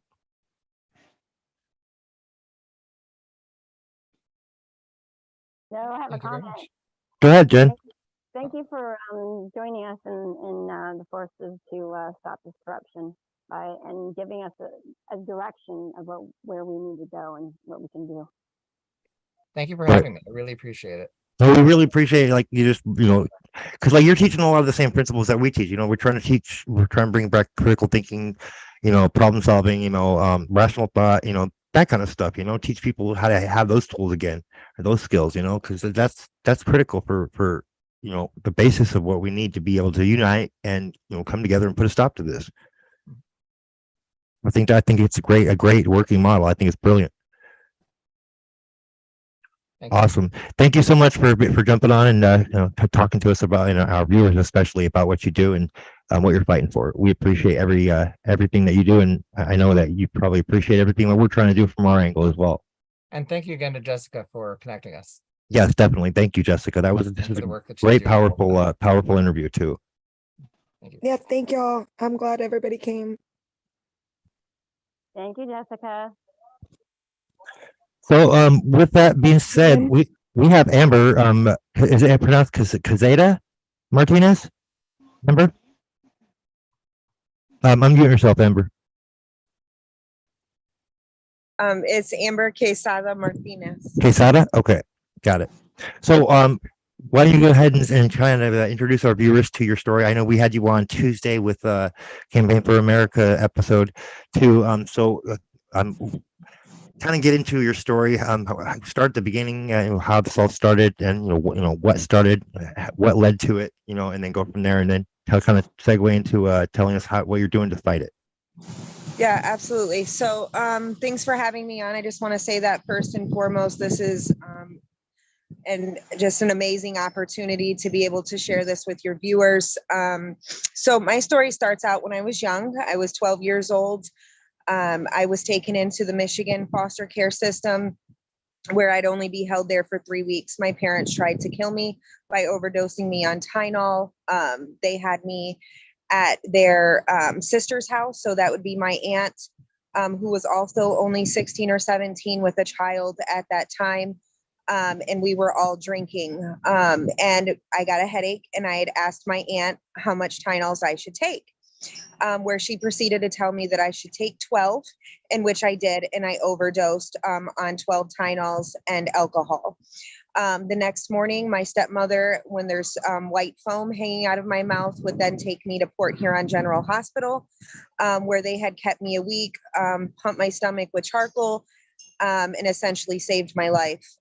After that, they would take me into the police department, where they would coach me, tell me that no one would be in trouble, to tell them what happened, and they would then later put me into the foster care system. I only stayed at that foster care system and in the one home for 3 weeks, and then after that, I never seen a case manager. My parents never did a case plan. I literally just sat there and was waiting. And so they told my father that he needed to take me back. He told them that he did not want me, and that's when they started to threaten him, stating that they would charge him with abandonment and they would take all 9 of his other children away. So of course he agreed to take me back, knowing that he didn't want me. A couple weeks after that, they would put me into the Juvenile Justice Detention Center in Port Huron, where I would be trafficked out of a juvenile prison. They had girls come at me, telling me that I would have to work. They did not tell me what I was going to be doing for this work. So at age 14, I thought it was going to be like McDonald's or waitressing, and they promised me that I would be free and never be locked up again. So a man would come and pick me up in his Cadillac, and I was transferred to Detroit. I was never seen again until the age of 17 when I became pregnant with my twins. During this time, obviously, I was on juvenile probation because they took me out of a juvenile probation or detention center. I got there for what they charged me with as incorrigibility because I didn't want to go to school because I was being bullied. So again, I was trafficked out of this facility, and then I was taken to Detroit. I have been able to, I don't want to discuss it a whole lot. I'm still putting it in the works, but I have been able to connect this to Jeffrey Epstein. Okay. So I would get out of that. I would get out of that, escape from that, run away. And then I went back to Port Huron and I told the police what happened, and then they still locked me up in an adult detention facility saying that I was gone. So I had to serve 30 days while I was pregnant in an adult detention facility. After that, I would leave Michigan because I wanted my children to be safe. And then I came to Florida, and I would essentially stay there. And I'm here to this day. CPS also got involved. I was a targeted parent. I was a victim of domestic violence. They would take all 7 of my children. I've done all the case plan more than one time. Whatever they would ask me, I completed it in 4 months. I was a superhero mom, in their words, until I started exposing the corruption. Once I started exposing the corruption that I had seen here in Pinellas County, Florida, and what my children were enduring, they cut off all connections between me and my kids, diagnosed me with I forget what it was called. It was a borderline personality disorder with narcissistic traits, which we know is a cluster B diagnosis and cannot be diagnosed in 6 hours. However, it does take 6 months. I got 6 hours and the diagnosis. When my therapist that I had for me fought that diagnosis, he was actually reprimanded by my caseworker and taken off. I wasn't allowed to see him anymore.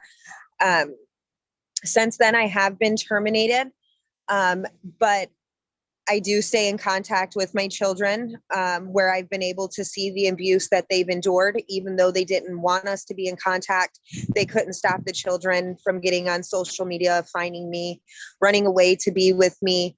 My kids would be in the foster care system here.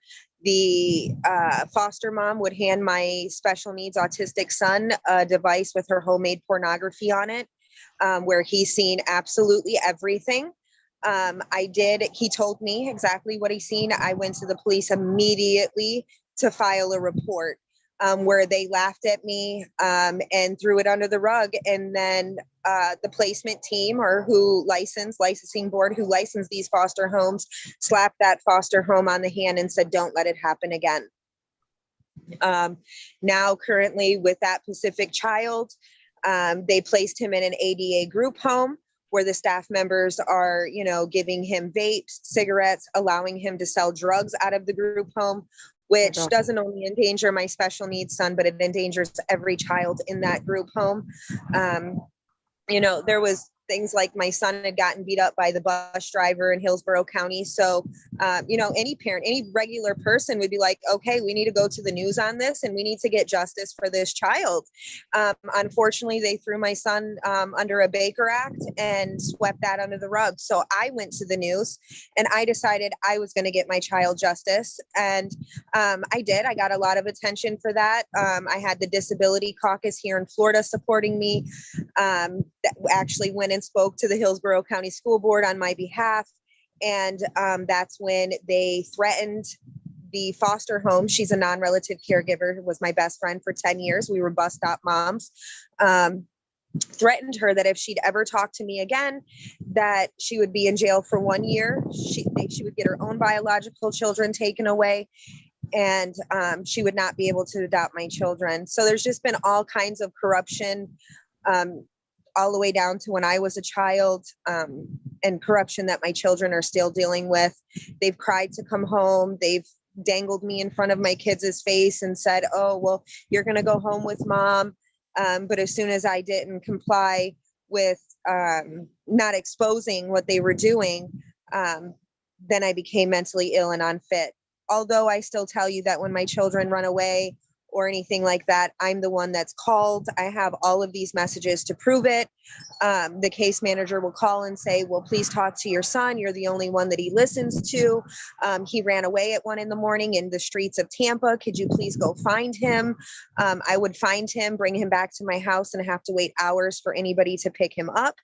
The last time he was on the run for 21 days because of sexual abuse within the 88 group home, and nobody was looking for him. There was no missing and exploited children's report with John Walsh, any of that. And eventually I was able to get my son to turn himself back in. Not that I wanted to, but certainly the streets of Detroit is no place for a 14-year-old autistic child. Right. I had to make sure that he was safe.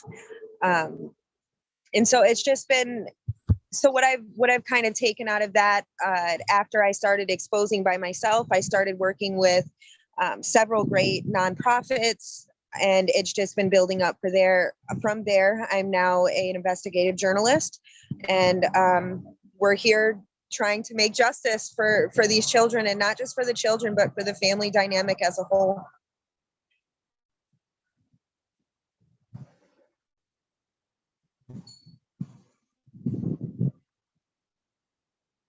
Wow, that's amazing. Yeah, it's certainly been a lot. Yeah, I give all credit to God. I don't know how I'm standing here today.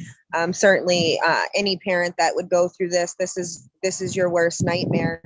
And there's nothing that you can do about it. Even if you fight sometimes the right way, complete the case plan, bow down, jump through hoops. It's ultimately up to the system, and there's no checks and balances. There's no, standing up against these people. They're all connected. I had several lawyers. I've had case managers come and tell me, as soon as you get your children back, you need to leave the state of Florida because they don't like you. If that's not biased corruption, I don't know what is. Mm-mm. Wow. So, certainly, yeah, it's been quite a ride, but I'm very blessed to have met the people that I know today. We certainly form a strong team, no matter what nonprofit we're in. I've never seen a group of people come so close together for the children as I have in this grassroots movement. Right. No, and it's funny how it takes a grassroots movement to really get anything going.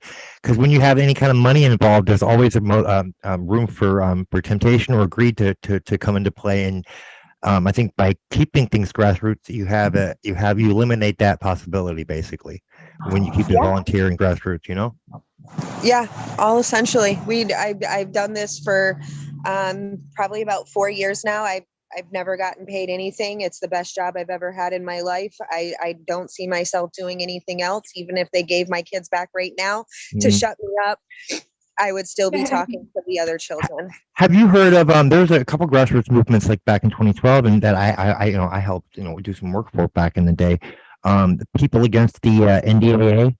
So pandaunite.org by a kid named Dan Johnson founded that organization, and then he later went on to found Solutions Institute and then Tax Revolution Institute.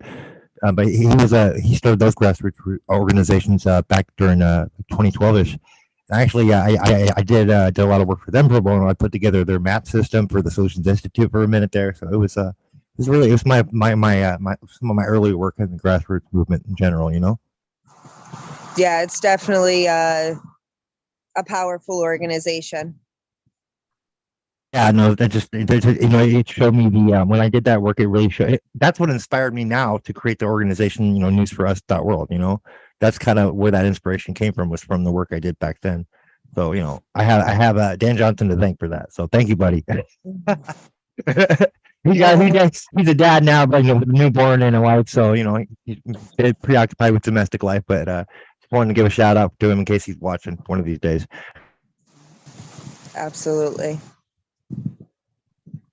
Man, so anybody have any questions? Kind of tell us a little bit. I know you said you could give us a little bit of a rundown on your story, but so what exactly can we do to fight this corruption besides what we're already doing? What's the next step in your opinion? Where do we go from here? And then everybody else, if you got any questions, go for it.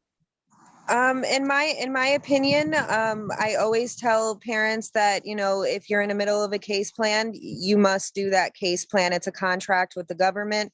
I know some of the advocates out here will tell you, no, fight it, don't agree. I certainly don't think that's the best way to go. And to change what's happening, we have to get, so many people are scared to get into politics. We have to start voting. We have to start vetting the people that we're voting in, and everybody needs to try and get into office, petitions, write bills. And it's exactly like your previous guest said, we have to start from the top. These little CPS agencies, third-party agencies, they're just your little hometown drug dealers. You have to get to the cartel.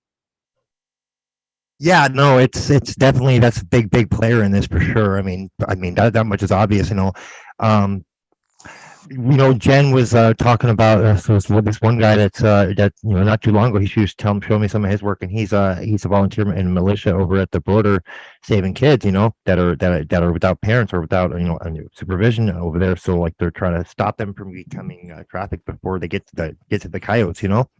And so and a lot of people have this misconception, I don't know, I'm sure there's viewers out there who may or may not know, or may come across this, and just this might be useful for you to understand. Border issues never been about people coming, it's not about people coming up, coming over here. It's about the trafficking that's going on at the border with the coyotes and and the cartels, folks. Okay, and there's nothing wrong with people coming over here. There's a way to do that, a legal process, which there's no problem. You do that and you're good, you're golden. But like what happens a lot of the time that most people don't realize is there's a lot of people that are coming over that, kids with no supervision, they get picked up by coyotes or they're being trafficked by coyotes. There's a lot of shit like that going down, folks. And that's what the whole border issue is really actually about. So don't believe the legacy media when they tell you, oh, it's about, get the fuck out of here. No, it's clearly they are lying to you about what the issue is really about. Yeah, absolutely. That's definitely the truth. And it's not just that. It's, our own government is trafficking these children across the border. They're separating them from their parents and putting them in jail cells, allowing them to come over here instead of turning them around. Right. And then you've got like my governor, Ron DeSantis, who is, transporting these guys across state lines and dropping them off in other states. If that's not trafficking, I don't know what is. Exactly. That's one definition of it for sure. Yeah. What was it? Jen, go ahead. What were you saying? I heard you were saying something, but I didn't catch that. Unmute yourself, Jen.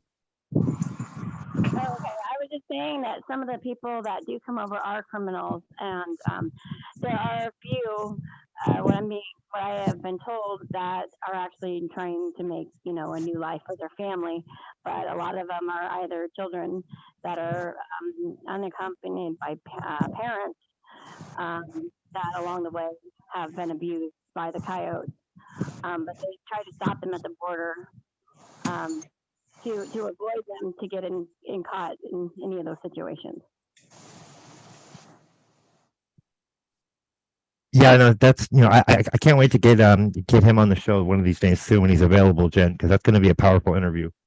Right, I know, I cannot wait because he does different rotations, and along with being an EMT, so he's pretty busy. So we will get him to come on one day and discuss the opportunities with that as well. Sounds great. So Amber, what else do you do besides, like, you did you touch on, I went to the kitchen for a minute, so I might have missed this if you did cover it, but I was going to say, what do you do, like, Aren't you? You do what? What is your other passion? What do you do? Art? What? You're a what? Journalist, right? Correct. So, yes, I became an investigative journalist so I could bring awareness and expose the corruption within the family court system and the CPS and foster care. I work with Nice. many great organizations all across this nation, many who are here in the state of Florida. And I agree with your guys' mission. You know, you got to team up, you got to collaborate, you got to make networks. And it's all about working with the people and our citizens. Well, I just want to announce she just jumped on board. She's our second article writer for News for Us World. So everybody welcome her. I'm glad to have somebody to help me out on this. So I'm glad we actually met, because you're as passionate about this issue and about these other issues as I am. You want to make a difference, you want to change things, and like that's kind of what we need, you know. That's what I was looking for, you know. Just I'm glad to have another writer on board. Absolutely. I appreciate the opportunity. You know, there's so much work to be done here. I don't know a single soul that can hear about this and say that they wouldn't participate in a grassroots movement to protect our children. Right. You know, and it's not, people say, oh, our children, and it's not just our children, it's our family dynamic as a whole. And if we don't get this together, our grandchildren and our great grandchildren are not going to know what a family is. You're absolutely right on that. And then, you know, it's not just the kids either. They're going after the elderly too, folks. You know, most people don't realize this, but you know, you got your CPS and then you got your APS, Adult Protective Services, folks.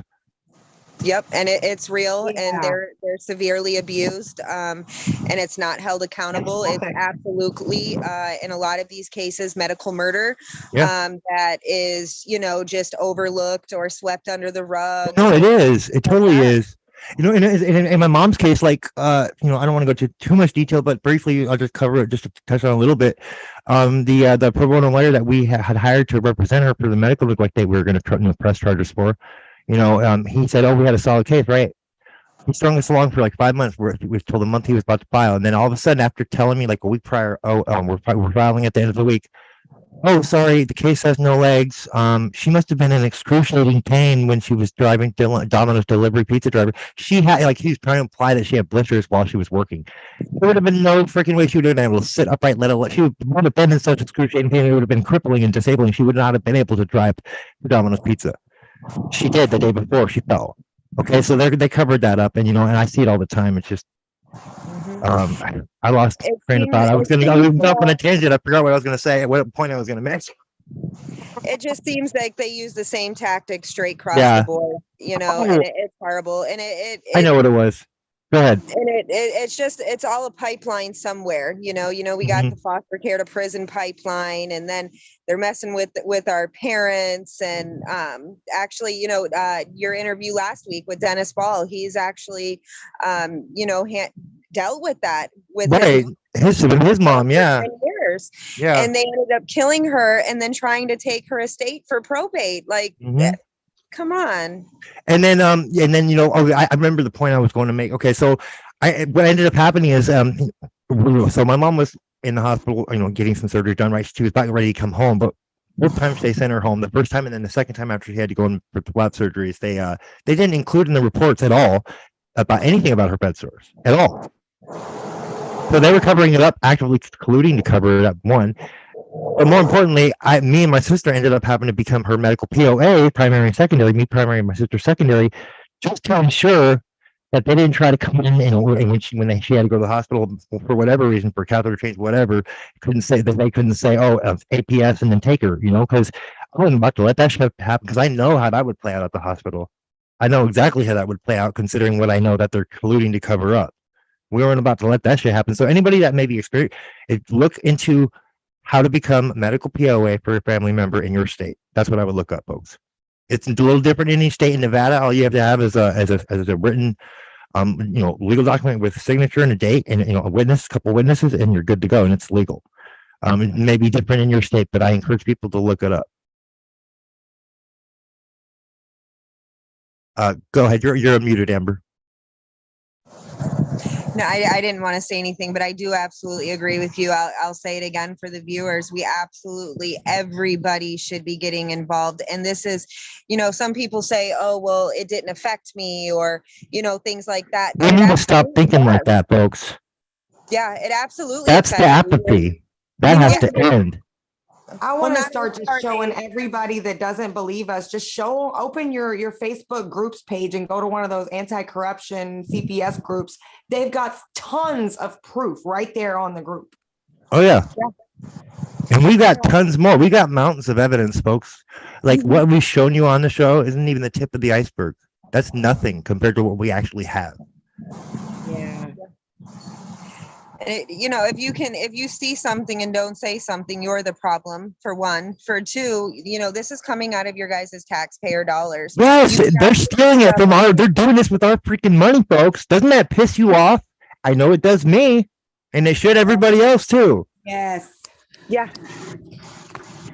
It's like they're taking what we give them and using it to buy weapons to shoot us all in the head. Yeah. Sorry, I didn't mean to cut you off, Amber. Go ahead. No, that's what I was going to say that. So you guys have taken the words out of my mouth. It's just so important for the viewers to understand that, this is not my issue or Jessica's issue. This is everybody's issue. This is a world issue, and we are in trouble. If you guys don't stand up, there's nothing good that's going to come out of that. There's not. You hit And it we right on the have head the with the power. world.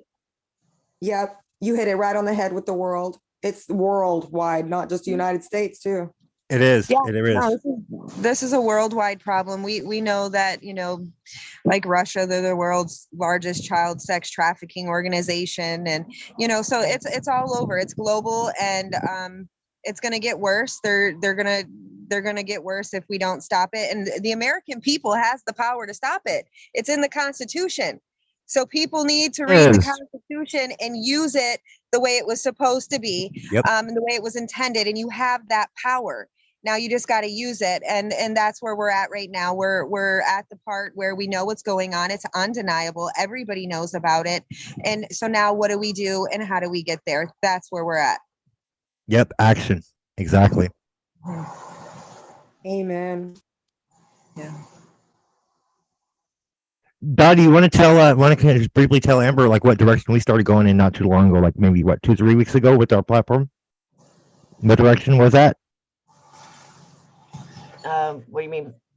Didn't we start taking a different direction as far as our platform? We shifted gears towards taking action, didn't we, recently? Yeah. Okay. Yeah. Well, just briefly tell Amber about that. We Pastime. recently did this 3 weeks ago. We started that. Yeah, because it's past time. We should be stopping. This should already been stopped. Yeah, absolutely.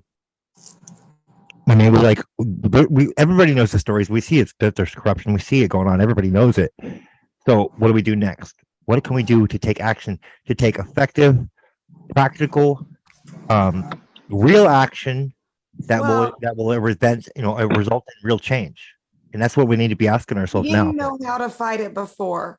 And now we know there's a million different ways people are trying to fight it, but not everybody's on everybody else's side. I think we all need to join each other's organizations just immediately, just get it done. Yeah, we should all be networking up and helping each other out. Absolutely. This is a fight for your families. And if you're not fighting for your family, who are you working for? Exactly. And so it's time to put everybody's differences aside, and start acting like adults and do this for our families, for our children, for our grandparents, for our mothers and our fathers, because they're trying to, what do we notice in the government? It's always about dividing, right? For our children and for our grandchildren. Yeah, absolutely. Yeah, you're right. It is. They're always trying to divide us. Oh, yeah. Yeah. Oh my God. They're trying to pit men against women, color against color, just anything they can find. Mm-hmm. It's obvious. They've always done it. We just didn't realize what they were doing until now. Right. Now, it's like awakening. Yeah, and I believe we noticed it before now. I just believe that, finally people are willing to step up and say, you know what, enough is enough, and we're going to take back what's ours. And rightfully so, rightfully so. Amen. Amen to that. I hear. And so I'd also, if I have a chance, I'd just like to tell the viewers, if I can, that I'm hosting a rally here in Florida, November 16th from 12 to 4 in Tampa Lakes Park. It's going to be the Florida's Fight for Parental Rights. We'll have about 6 or 7 great speakers out there. And we're going to have a lot of organizations, including the Disability Caucus of Florida. I'll have Dennis Ball is going to be out there, which is presidential candidate 2016, and again running in 2024. He's backing us up. We'll have a bunch of nonprofits out there. We'll have petitions to sign so we can get bills created. Please come out and support us and make this thing huge, so we can make some change. We're making history here. Now, when is that going to be being held? That next event there with the at the airport, I believe it is, right? Something like that. No, this one is not going to be at the airport. This one is at Lakes Park in Tampa. Okay, so Lakes Park in Tampa, and what's the date? What the date on that, so people can know when to become when it is, so they can become proactive and involved.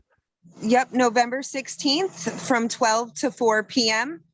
and that's again in Tampa, Florida. Gotcha. Thank you very much. I know that that's going to be helpful, and that's a further enough away out. People can still have enough advance notice to make something happen. Absolutely. We'll have Megan Walsh there speaking, Ira Patakowitz, which is Bad Barbie's father, or Bad Baby is her name, Bad Baby, I'm sorry. Her father's going to be out there. Of course, I'll be speaking. We'll have SF, which works around the prison corruption and trying to change the foster care to prison pipeline. So we have just many great people. We encourage everybody to come out and participate in this local event and help us make change. I have a question, a little off topic, but I'm just curious. I heard that hurricane went in your guys' direction towards Tampa. Did you guys get any serious damage out there, or how did you guys weather the storm? How bad was it out there for you guys? In Tampa, we had a lot of flooding, a lot of power outages, circuits breaking. It was supposed to hit us severely. It ended up turning a little bit and hitting Fort Myers and Sanibel Island. Okay, gotcha. Demolished. It's devastating. There's no more city. It's just ground. Wow. They were actually swimming with the sharks, and my best friend that has my kids actually had went down to ground zero to bring generators, and she was sending me videos, and I tell you, there was no words. This was something that you see on TV. We just keep that place in prayer because they need it. Right. Absolutely. Well, thank you for answering that question, because I was kind of curious. Because I had heard somebody that was out of Orlando that was reporting that it had veered away from there and was headed towards Tampa, but I had not heard where it went from there. So that's good to know. I'm glad that it kind of turned a little bit and went off course, because it could have been so much worse too. Oh yeah. It could have went worse, and then it went right up the coast and went into more states. I'm not sure if it, went down in category or anything like that, but it was definitely a powerful storm. Do you have a link or anything for that event in November for our viewers that we can put it in the description? Like maybe a so Facebook you group, can go or on my page on Facebook. My name is Amber Quezada-Martinez, and it'll be pinned on the top of my page. You can also go into any of the nonprofits that are supporting us: Hearts Undivided, Family Forward Foundation, Olivia's Promise. It'll be all over there. All right, cool. And do you have we'll be putting the link in the description as well, folks. So yeah, we'll get it for you, Jessica, as well. It'll be in the description for sure. But Jessica was wanting the link because she wants to go and see what she can do. I guess, right? Is that what you were asking, Jessica? Because you just wanted to just say, send me the link. Yes. Yeah, I think we all like the link if possible. Share it, because Wolf-pac's also always looking for events to go to pass out their flyers and stuff. I'm thinking they might come out to support and share Wolf-pac. Yeah, that would be awesome. I encourage everybody, every organization, it's time to come together. That's why I asked for his link. I definitely wanted to talk to him a little bit more. But yeah, we want to see everybody out there. This is our time for our voices to be heard, no matter the story. You know, and this is the time that we can truly make a difference in history. Yeah. Oh, well said. Well said. Any questions? Anybody? Well, I have a question, Amber. Mm-hmm. Do you use Signal at all? Do what? Do you use Signal at all? Do I use Signal? No. Yeah. Oh, because normally we the group as a team, we normally chit chat on there for security, but anyways, I just was curious. Well, if you send me the link, I'll download it. I'm willing to use anything. Yeah. I will. Are you on Android or Apple? Android at the moment. Okay. Yeah, I'll send you the link for sure. All right, cool. Thanks. Awesome. Oh, thank you for telling your story, and we'll definitely have you on for a follow up, Amber. And I know you're going to be behind the scenes, article writing and stuff for us. So I know you're going to probably be a regular addition to the show, for sure. Well, thank you so much for the opportunity. Thanks for having me. It's definitely been an amazing moment for me to be able to give other women hope, other families hope. I'm sitting here before you today, and if I can do it, you can too. Yep. It only takes one, folks. It only takes one to inspire millions, or to inspire another to do the same. It just takes one with the courage to stand up and fight, to inspire others to do just the same. Then it's snowball. Right. Yeah, and if if you're not in Florida, I encourage you, our guests, our viewers, please join an organization. Please volunteer. Please get out there. We need street teams. We have aged out foster youth that are walking our streets that don't have a birth certificate, nowhere to go, nowhere to turn. They don't know what's going on, and it's very scary. I couldn't imagine my 18-year-old out on any street sidewalk with nobody. If you can volunteer in your nursing home so you can keep an eye out, please do so. It starts with the community. It starts with us, and we're to hold these people accountable.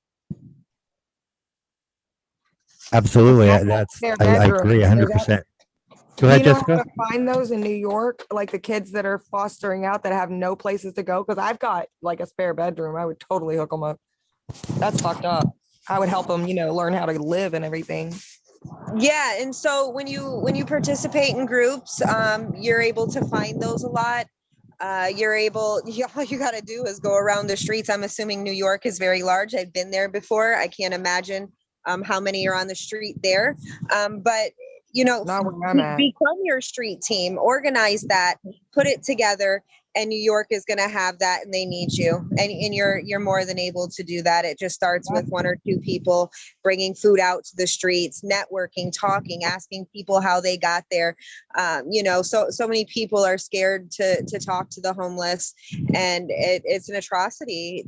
Get out there. They're people. Talk to them. Bring them food, and you're going to hear their stories. And a lot of the shelters, I'm hearing that the CPS will drop teens off at shelters as well. Oh, that's so sad. I mean, I wish I knew they should have.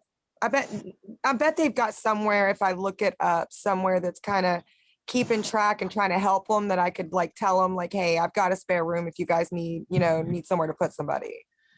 I'm sure there's an organization. Possibly. And if there's not, then you create that street team. I know we're creating one here with Olivia's Promise, which is another nonprofit here in Florida, where we're going to create a street team. We're going to have housing for them to go to. We're going to be able to show them, how to adult and what they need to get, driver's license and all that. And it just takes a little bit of time, and you will change someone's life for the rest of their life. Yeah. It's amazing. You guys are doing an amazing job. Thank you so much.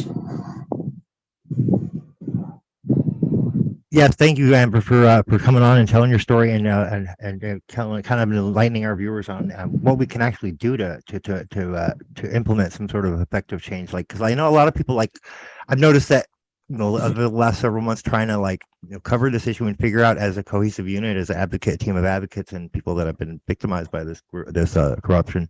And I don't like to use the word victim because our name Sacred Lovisa means What, Angie? Go ahead. Tell our viewers what it means, and tell Amber what it means. Lovisa means loud warrior. Absolutely. That's So, exactly what we are. Sacred loud warrior, basically. Yeah. So we're warriors. We consider we instead of victors, we like to refer to ourselves as Lovisas. Oh my God, I gotta share something with you. So yeah, but then basically that's what it means. It means loud warrior, folks. Go ahead, Jessica. Oh, I gotta find it first. Go ahead. I'm sorry. Oh, anyways, but yeah, we all have to be loud warriors, don't we, Dottie? Yeah. That's the only way. There's no being quiet about this. You Right. don't see this and be quiet about it. No, Yeah. no, What's going on? not anybody Not with a say soul word. anyway, or any kind of compassion or empathy, at least, you know. Yeah, I always say you don't unsee child abuse, and if you do, if you see it and you don't say something, you are the problem. Right, you're you're part just of as it, complicit as those exactly. who are covering it up. I agree. That's kind of how I look at it too, which is why I'm doing the work that I'm doing. You know, I can't just sit by and be quiet. I have to do something about it. Absolutely. Man, it was great to have you on, and I'm looking forward to touching base later in the week. Got Yeah. some big things coming for sure. You have my personal number, so I whenever do. you want Yes. to reach out. Sounds good. Probably Monday, Tuesday-ish. Probably more than likely. Okay. Definitely. I'll be in touch before then too, because I want to go over a couple of things as far as how to use the WordPress editor and stuff to if you have any questions, I'll give you the rundown on that. Yeah, thanks. Anything helps. It's all about helping each other and growing as a movement. And we're gonna get it done. Yep, absolutely, we will. Thank you so much. So next up we have father, activist, and trailblazer who's been speaking out against this corruption at least since 2008. Is that correct, Jack? Yes. So why don't you go ahead and tell our viewers about your story and where it started, and what's gone on with your situation, and kind of like go ahead and just tell us your story, basically. From the Start from the beginning, beginning, if you or can. Yeah, the beginning, if you can, like chronological, but just from your own memory, how it all started and up till now. it may kind of sound like a sob story. No, not at all, not at all. It's your story. Everybody's got a story, and you're not the only one who's been affected by this issue too. There's a bunch of people on this Zoom that have been affected by it, and then there's other people as well, other fathers who have been affected by it as well. So I think it's important that everybody tell their story. That's extremely important. It all goes back to September 23rd, 2007, when my dad passed away, and him and I were really close, and my children's mother and her mother used to come take up space at my parents' house off and on, and all that kind of stuff. And she swore she wasn't going to turn into her mother, and she did.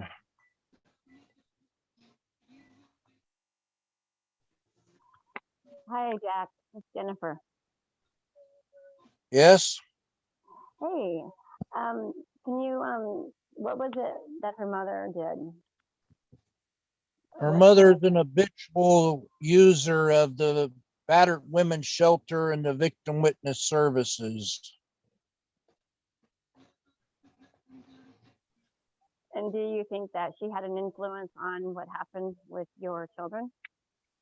Yes, but I have no physical proof, just my knowledge, which doesn't count in a court of law.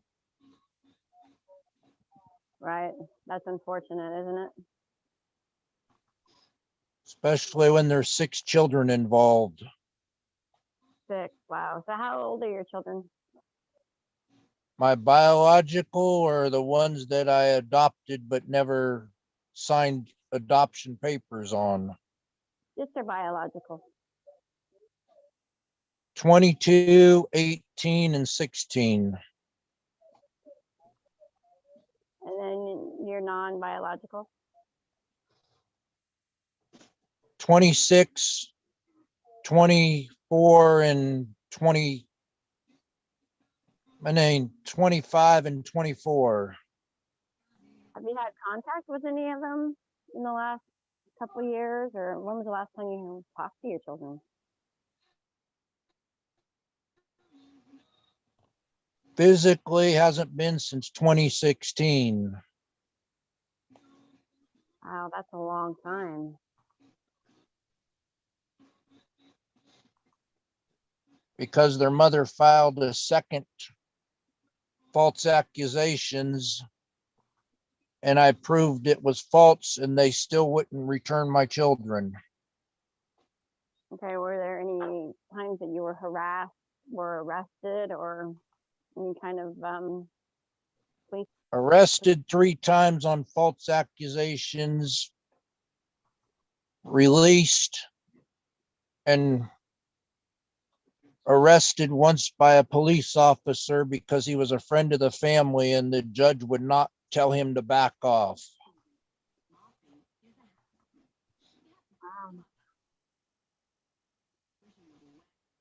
Is there any times that you called to report any child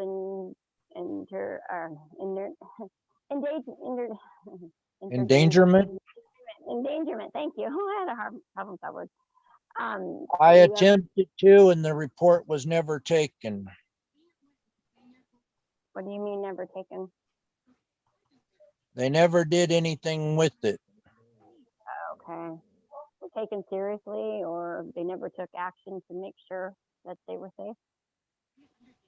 They never took action or let me be notified that they did. Okay. And when I reported them, it was because my children's mother was driving about a 95 to 98 Jeep Cherokee with 6 children and her boyfriend in the Cherokee. Wow. So they were not in any kind of seat belts or any kind of safety. They didn't take any. Her boyfriend and 2 of the older children only. Wow. Okay. So what is it? What is life like? Have you seen any photos of your children, or had any contact with them, or any attempt to make contact, or have any tried to make contact with you? Only public photos of their graduation and their birthdays and holidays that she posts on her business page on Facebook. You're cutting out there, Jack. We just give us 1 second. Go ahead. Go ahead and speak. You were cutting out there for a minute. Can you go back like maybe 10 seconds and repeat that? Sorry, because you were cutting in and out just for a minute there. Are you there, Jack? Hello? We may be having connection issues, folks. Bear with us for a moment. I said only public photos.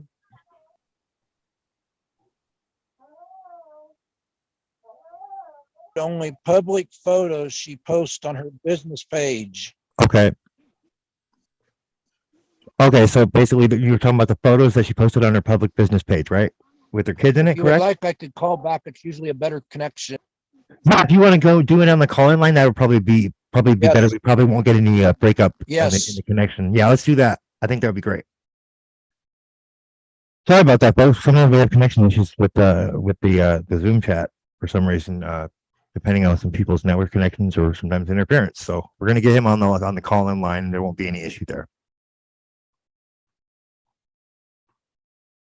Yeah, just do the call-in line like you did last time the other day when we jumped on the Zoom. It'll be at the bottom of the link that I sent. And on that one, you would use the meeting ID and passcode. I'm working on it. I know. I just reminding you. You have not entered any numbers. Please re-enter your meeting. I've never used it, so I'm working on it. My phone's being temperamental. oh, I know. And we have similar issues at weird timing as well. A lot of the time, a lot of us on the team, don't we? Don't we, you guys? Yeah, that's for sure. Definitely, I do. Oh, Jen gets it pretty bad. Jen gets it pretty bad. It's pretty bad, and it's intentional, clearly intentional. I mean, there's no way, right? Like, what was it they did the last couple weeks? Was it for your They phone blocked- service? Oh my God, that was a horrible nightmare, wasn't it? Yes, they blocked text messages that only somebody would have to do physically, go through your phone and physically do it. Can you turn your volume up, your mic volume, Jen? You're just a little bit low right now.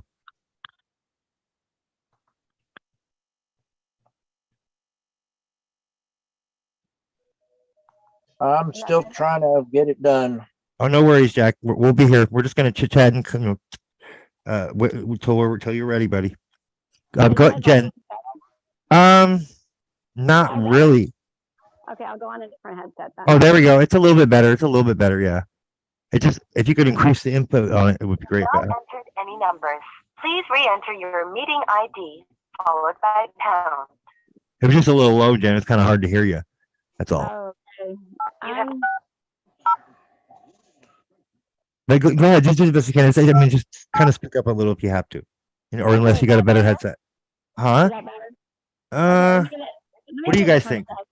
Hang on, I'm having technical difficulty. Well, Jack, I think it may be because you're still on here, but why don't you try calling in after jumping off of here, maybe? Or do you think it could be interfering? Jen knows my medical issues. She can explain. Okay, gotcha. All right. enter your meeting ID I was followed by just thinking pound.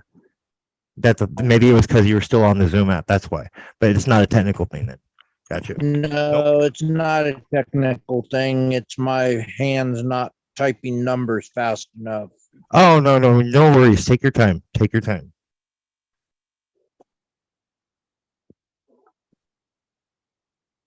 But Jen, go ahead, say something so I can see if your volume's. Are you there?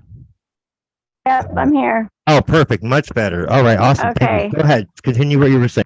All right, I took my Bluetooth off. So what I was saying was that my text messages were blocked, and it was something that it would take a person to go into their phone and do that. So it was causing a lot of problems. People thought I was blocking them, which it wasn't something I was doing intentionally. And then once that got all cleared up, they said that my minutes ran out. I've had minutes on my phone for like 20 something years, or at least 10. And just giving the wrong phone company. It said Cricket Care customer care, and it was T-Mobile. So I don't know. And then my phone would just shut off by itself, or the battery would drain. And Oh yeah, that's classic signs of somebody up in your shit. A lot of the time, if there's a lot of drainage of the battery for unexplained reasons, or other weird shit like that going on. Those are telltale signs, folks. But yeah, like we've all experienced some level of that. I Happens to think. mine too. or if my phone overheats, or if there's a lot of static, or there's problems with my volume or something like that too. Or if even apps that I never downloaded show up.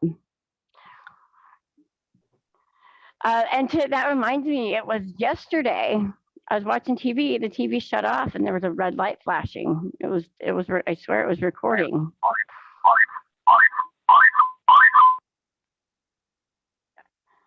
Sorry about that, folks. That was a little feedback on our end, but got it. I thought, was somebody playing a video game? I think Jack is back with us. Are you there, Jack? Go ahead and unmute yourself. I had to mute you because there was feedback from the other end, but go ahead. Are you there? He's here. Just hit the unmute button, Jack.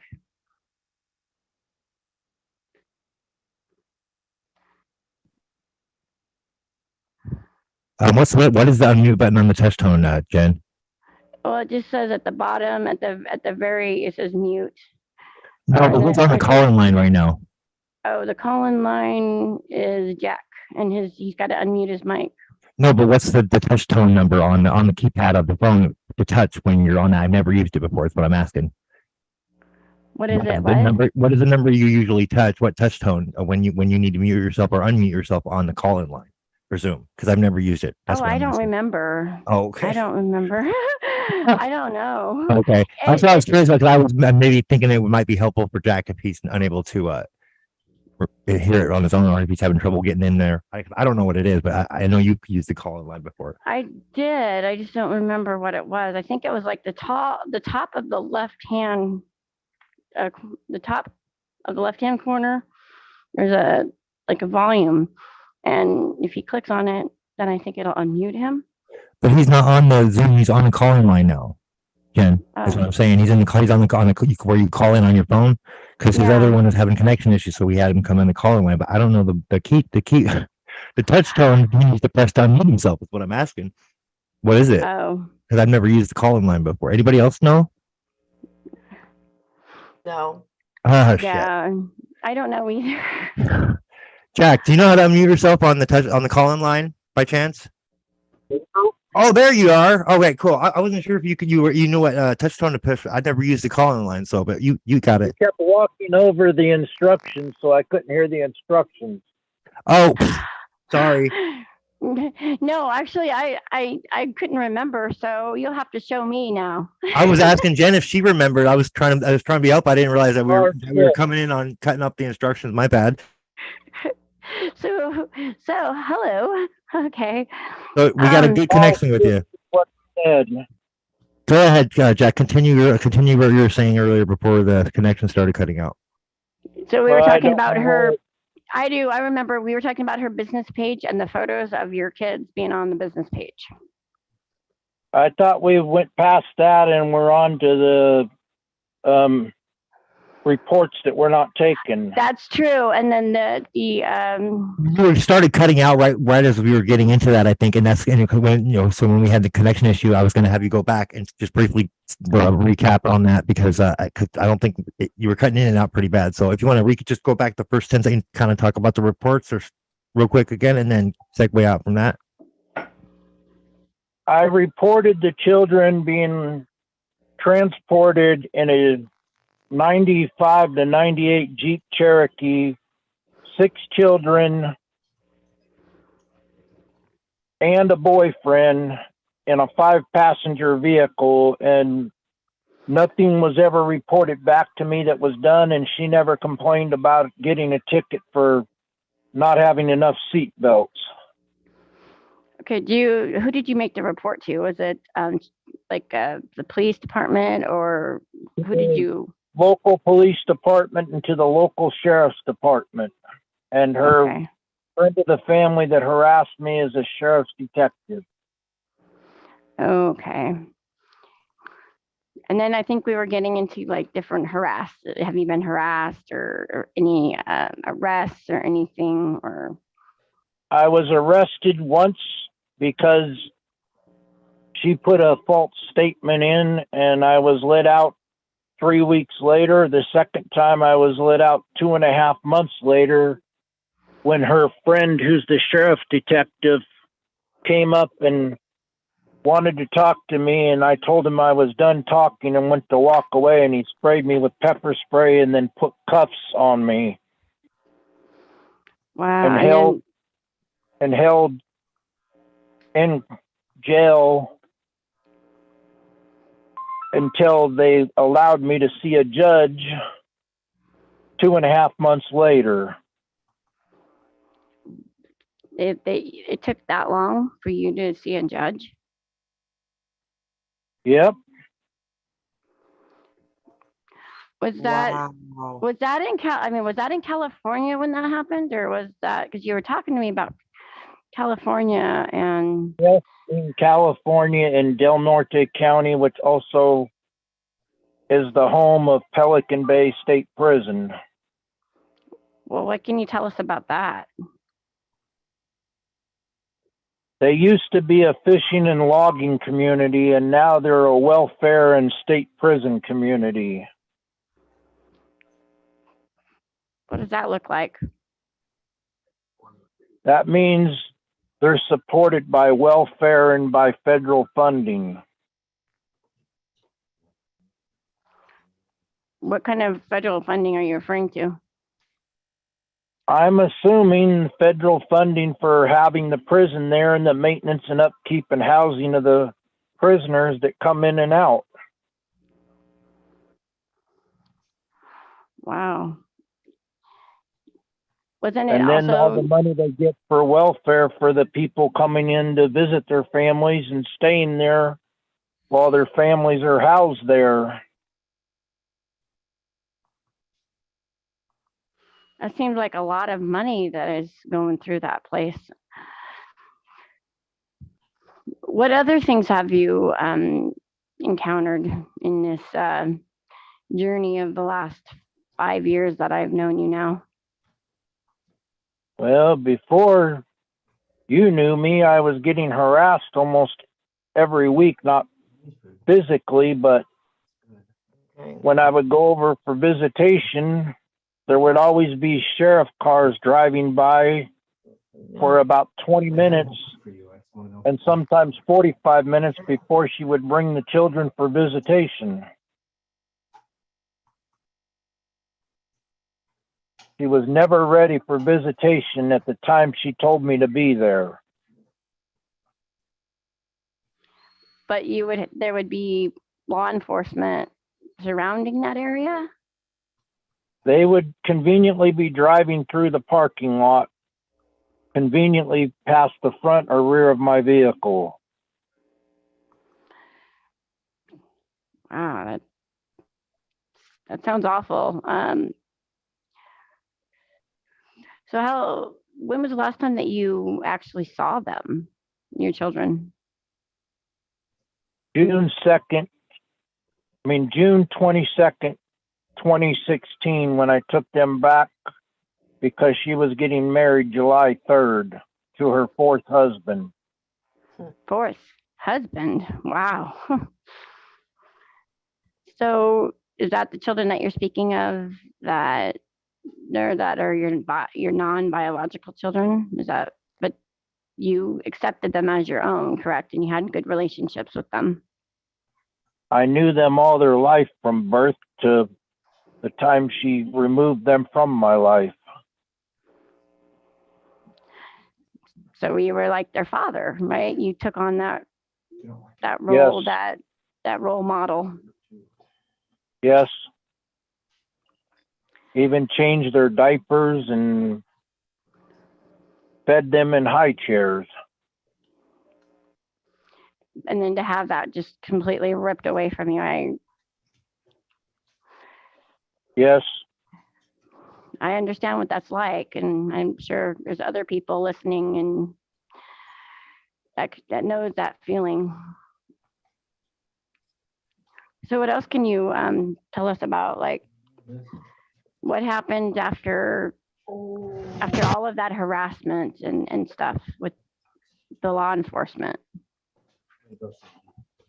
As soon as she moved to the state of Washington with her fourth husband, it all stopped. It all stopped. So did you get notified? I couldn't go to the state of Washington because I'm a disabled American who's a medically retired construction equipment mechanic. Wow. So did you go to a court hearing? Did anybody tell you they were moving? I just knew they were going to Washington for a couple weeks. And she never came back to Del Norte, California. So just took off with the kids? Without a hearing. And according to California state law, there's supposed to be a hearing. Right.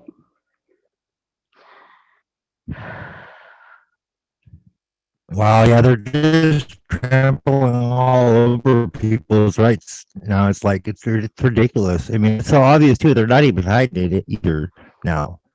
They're not, and that's what But makes it you're fighting scary. this is hey, go ahead, Jen.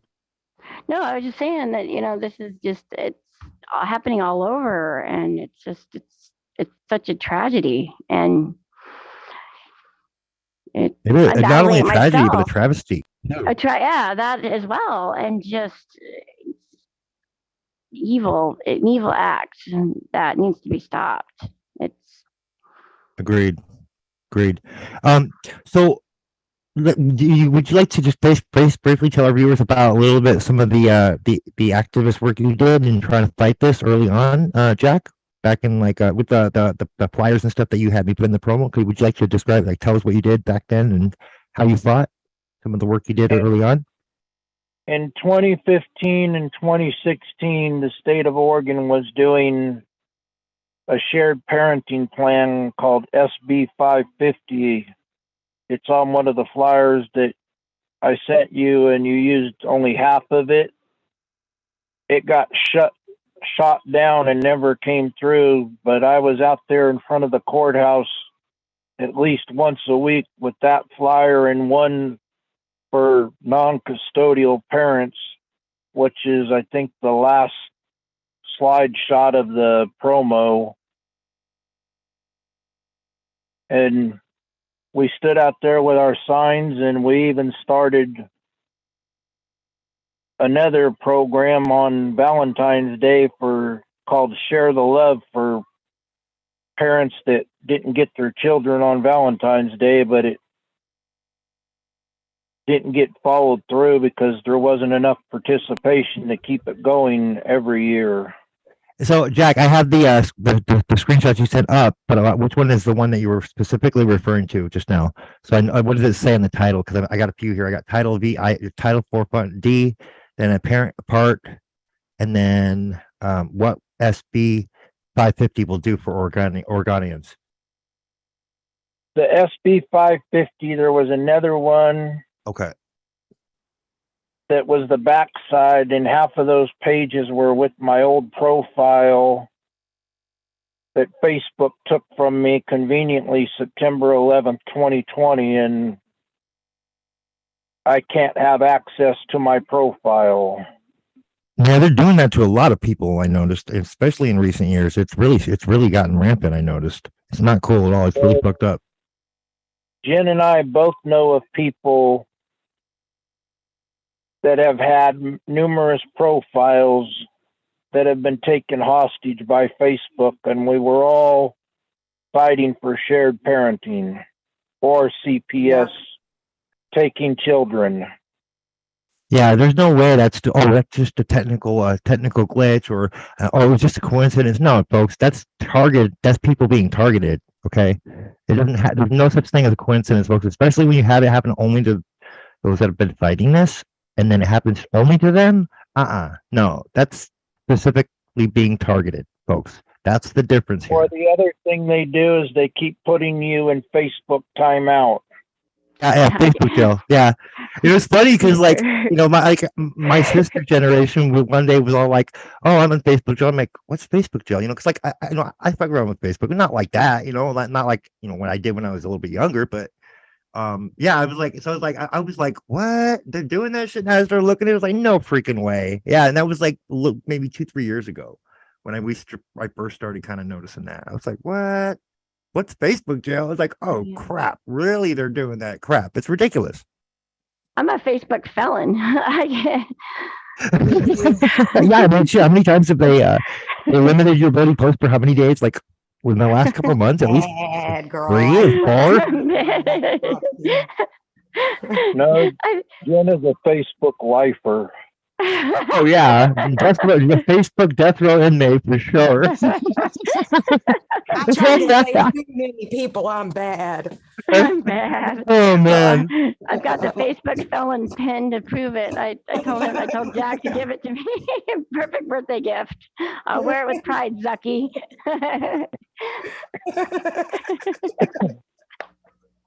Let me try to bring up that meme I found. That's a great one too. Give me 1 second, but you guys are gonna love this if you haven't already seen.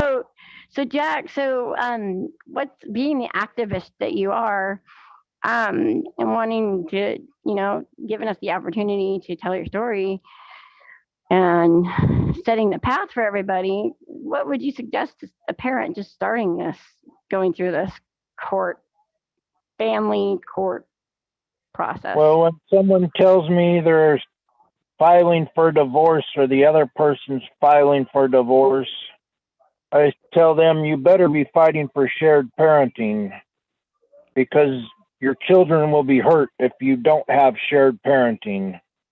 Right. Definitely. And I remember when I first met you, I said, what? Let's just blow everybody away, and because they like to, divide us by gender or by whatever ways they can divide us that'll cause a constant fight. Or just fighting. I thought it would be better. We were going to start up something. Remember what that was? I don't remember, and you know exactly why I don't remember. It's not because I want to forget. We thought it would be great because I'm on one side in Indiana, he's on the other side, that we start something and that we show that two people fighting for the same thing, despite of what tries to divide us, we could be successful at it. Here's that meme, everybody, I was talking about that gen reference just a moment ago. I thought everybody would appreciate the irony of this.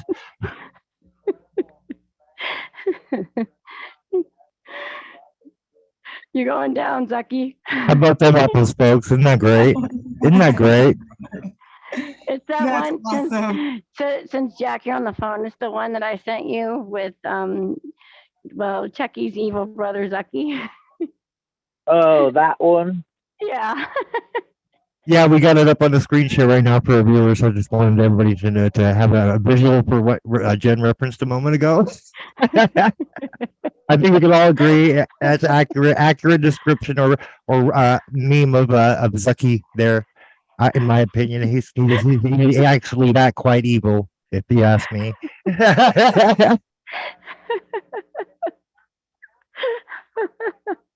Sorry, we're just trolling Zucky, folks. Should make it look like Nancy Can't help it. Pelosi. Can't help it.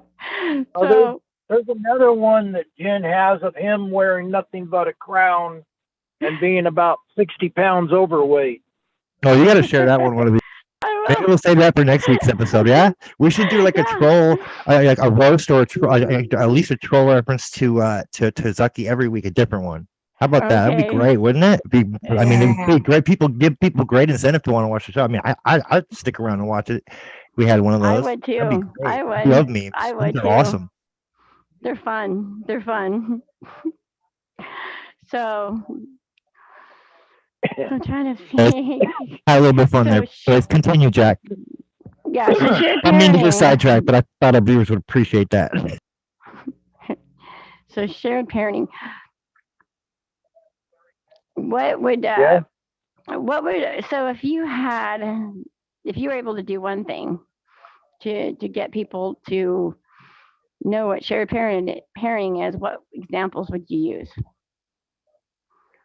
So when both parents work together, even though they can't live together and be a husband and wife, that the child still deserves both parents, as long as it's not abusive. correct. I agree.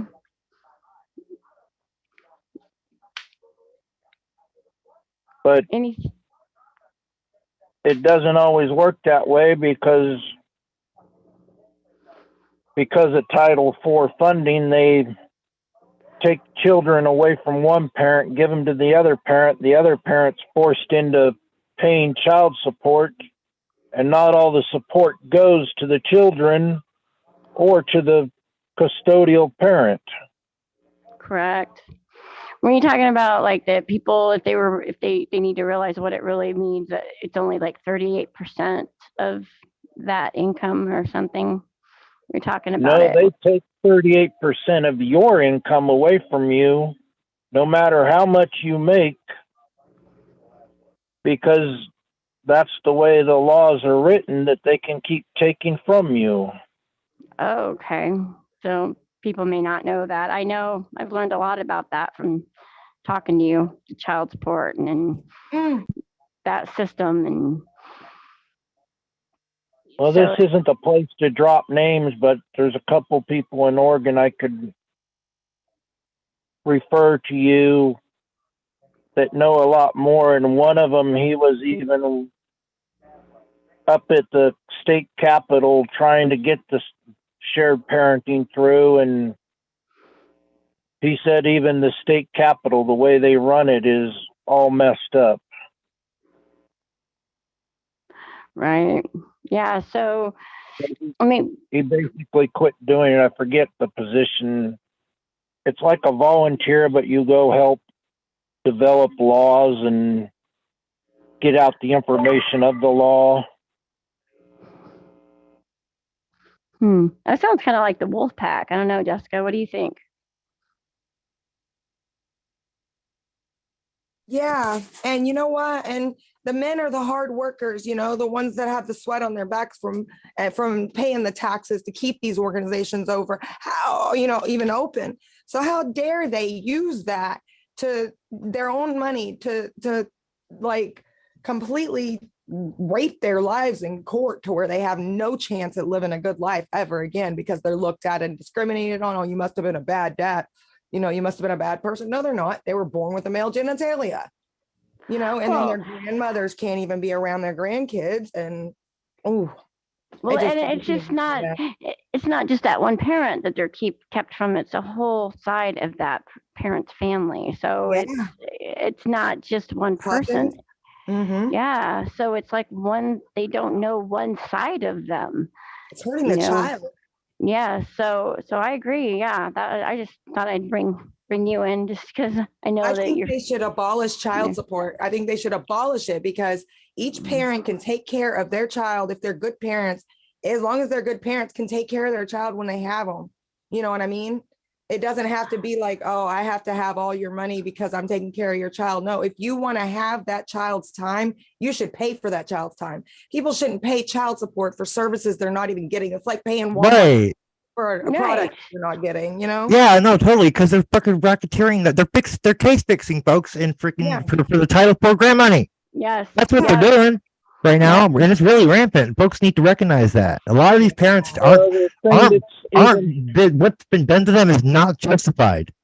No. The thing that's even worse than that is the military personnel. Oh, what? I'm sorry. The thing that's even worse than that is military personnel, EMS, and construction workers. Because of your career, they say in the family court, you didn't want to be with your family because of the career you chose. Wow, so they use that against people? A non-custodial parent. That's really sick. That's fucked up. My ex, when he was in the Army to try to, protect his family, they told him that I had more rights because I was the one that was at home with them. Huh. And that's unfair. I didn't let that happen to him, but I'm just saying. No, yeah, exactly. And that's how they start at railroading. And a lot of times they'll take the father out of the unit because that's the main supporter. And then, because, typically, not in all cases. I mean, like. Well, why screw the people that are bringing you the money and working for it, though? Well, and if you all agreed, then there would be the court wouldn't need to be involved at all. And they want to stay, keep your family affairs out of family court.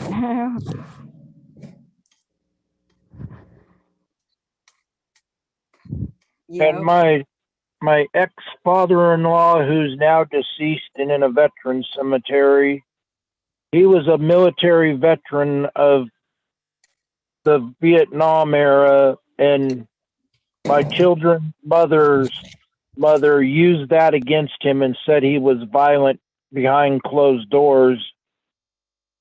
And he was the nicest guy that anyone could know, and he was always helping out at children's hospitals with being a clown and magic.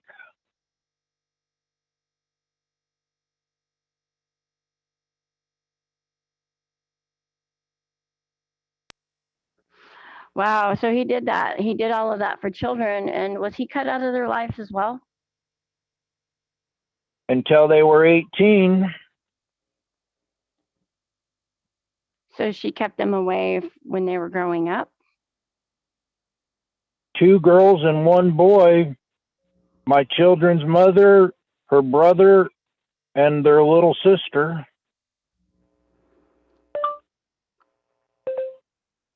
No, that sounds awful. That's how evil the system can be when the system is abused. I know that's right. Isn't that the truth? That's why immunity needs to go too. Yeah, absolutely. I completely agree with you there. We need to be able to hold them accountable.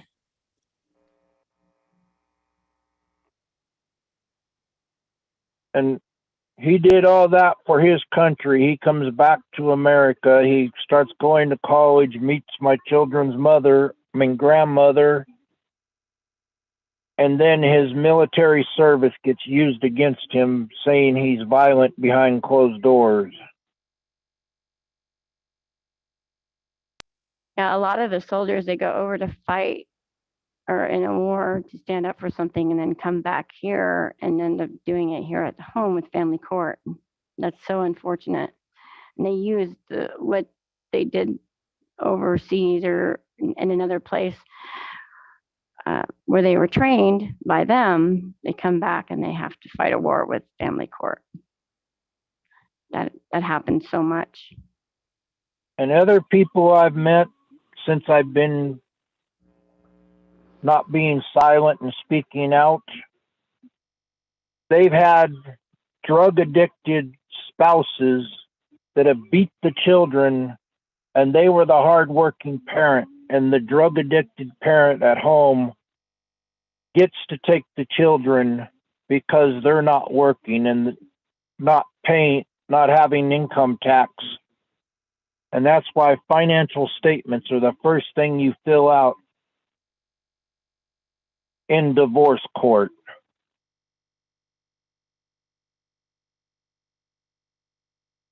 Wow.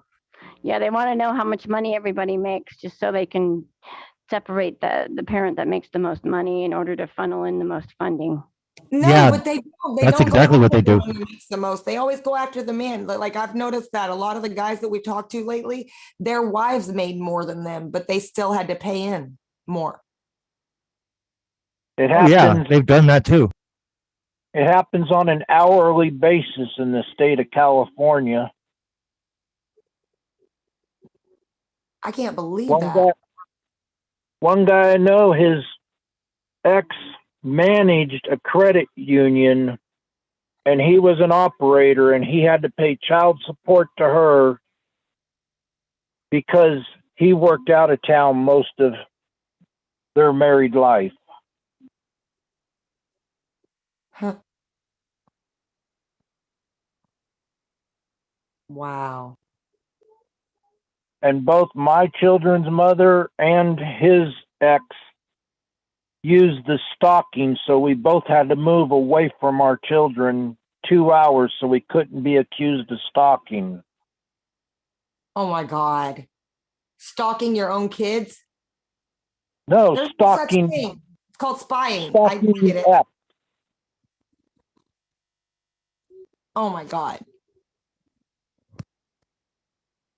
And if we went in town early to visit our children, we would get reported for stalking because we were there earlier than the visitation time or the pickup time to pick our children up. What?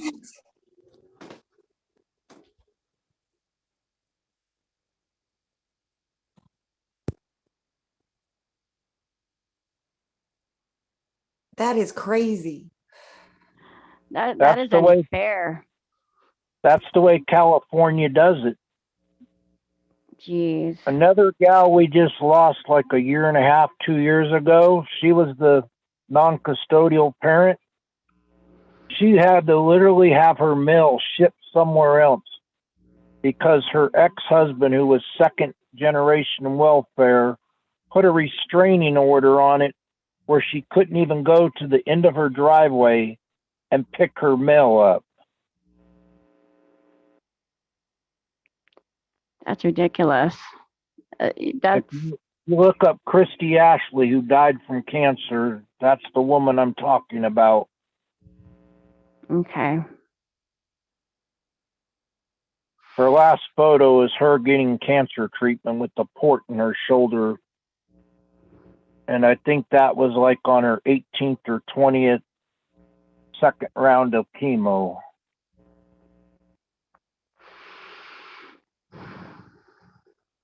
Damn. The stuff that they do to people, to us, to we the people, is And that's the thing, it's not supported in America, is all the non-custodial parents that have died at the hands of the family legal system. You're right. You're right. Like people have like committed suicide over this, haven't they? yes, many. We know In her many. case, it was working hard, not having time to take care of her medical that led to cancer, and she got cancer, tried to treat it while working, and she basically died from a respiratory issue. Wow. So these bastards are responsible for the deaths of so many people just by even if not directly, just by what they put these people through.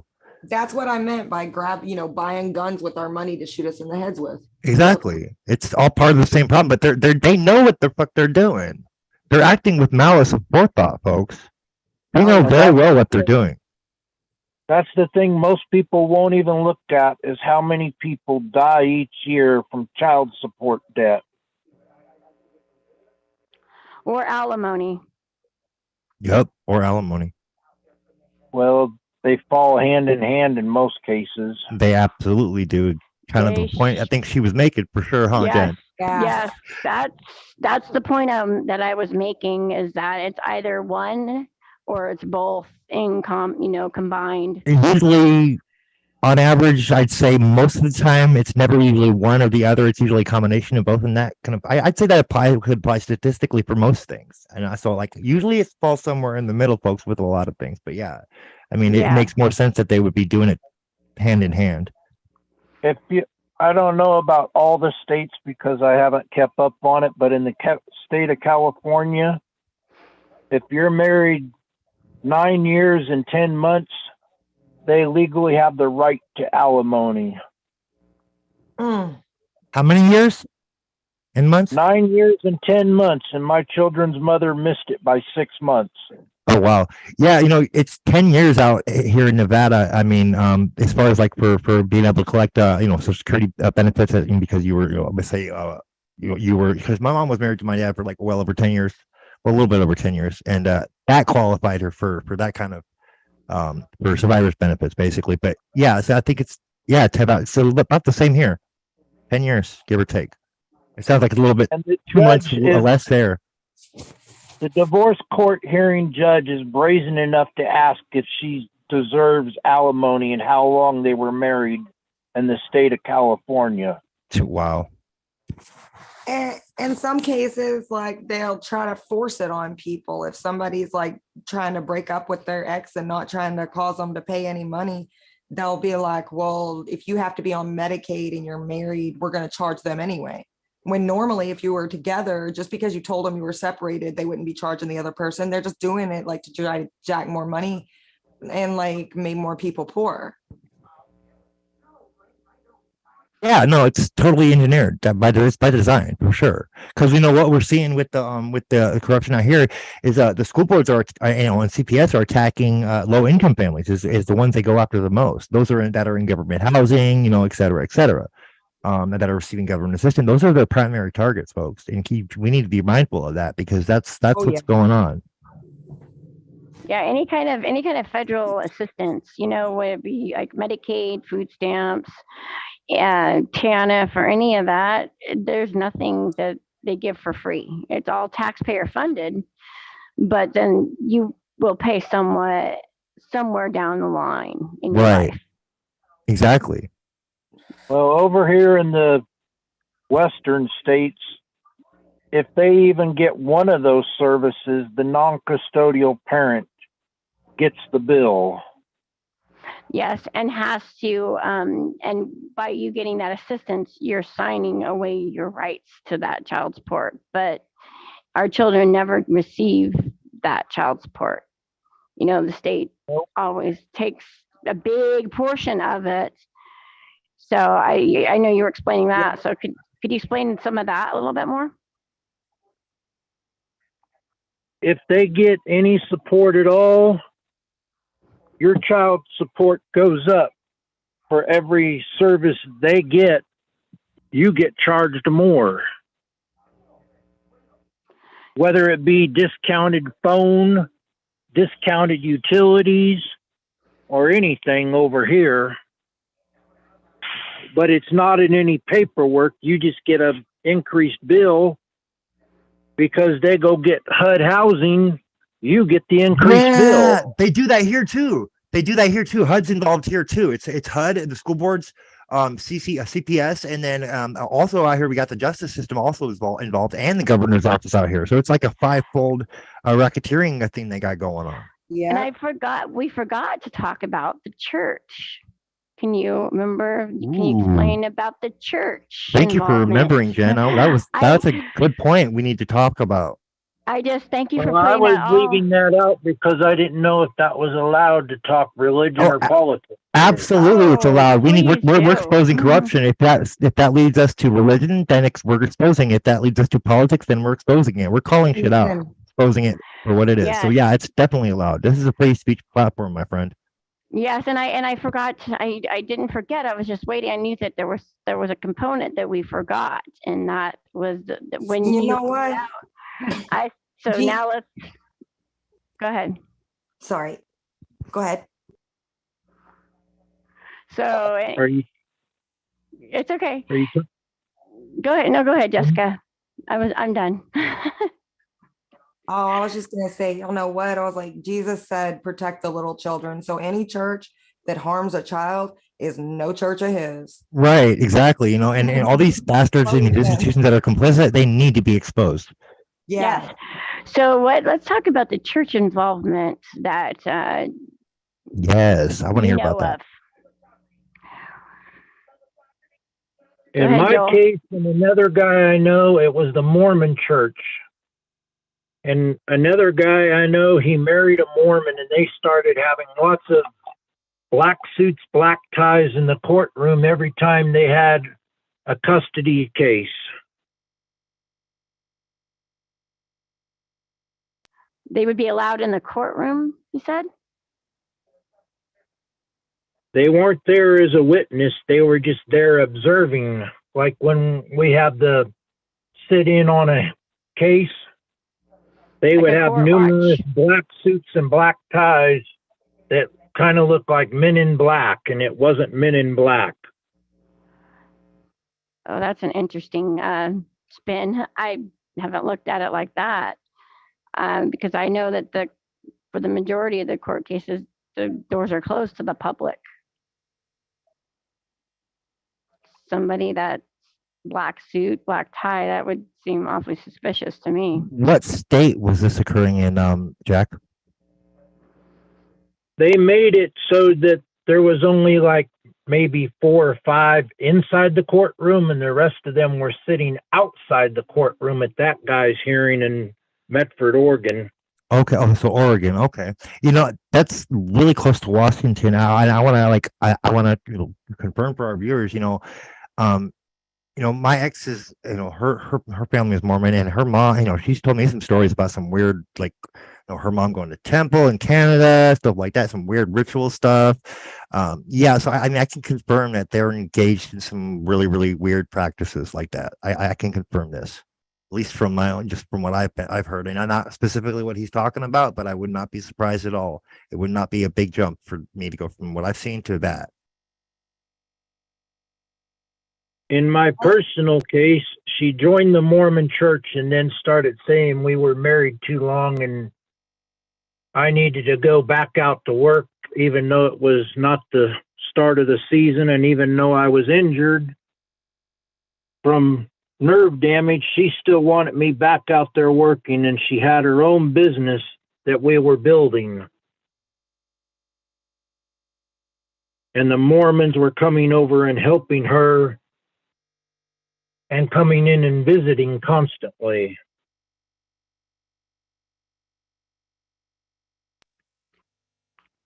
Were any of these Mormons involved, like with your children at school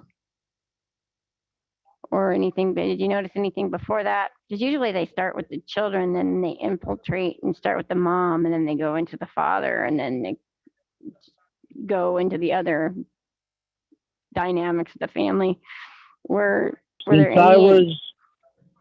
Since I was out working a lot and only got to go a couple of the school functions when we were a family, and the Mormon church was less than a mile away, I can only assume their children went to the schools with my children.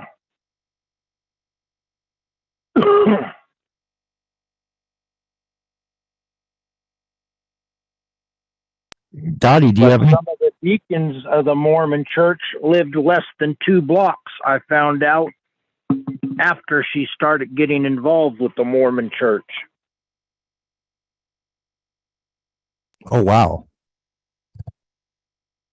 Yeah, there's some really odd ritualistic stuff and really odd like stuff that they do that like you only the people within their circle know about, right?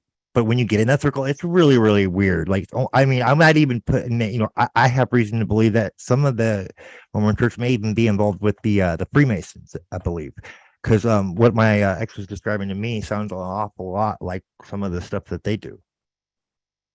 The Mormons also have their own food bank, their own help with your bills, and you have to fill out a financial statement, Yeah. just like you do with the county. And that's not tracked. It's not, like you're the right. county one is tracked. So I don't know where the financial statements went. Right. But even her business was getting help when she was spending money in the wrong places for utilities and rent. Right. You know what that sounds an awful lot like to me as well. Another religion. Well, I don't even exactly call it a religion. It's more like a cult, but Scientology.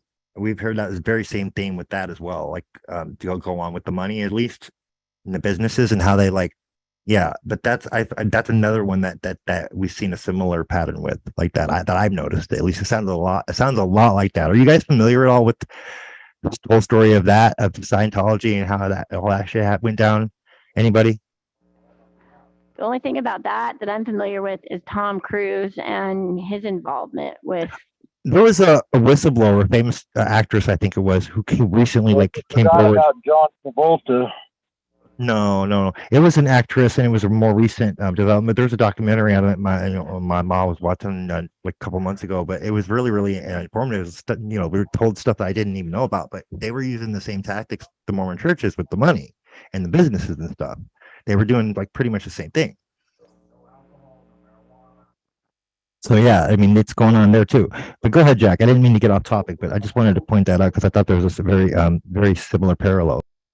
Well, that's why I was saying John Travolta was tied to the Church of Scientology for a while before Tom Cruise.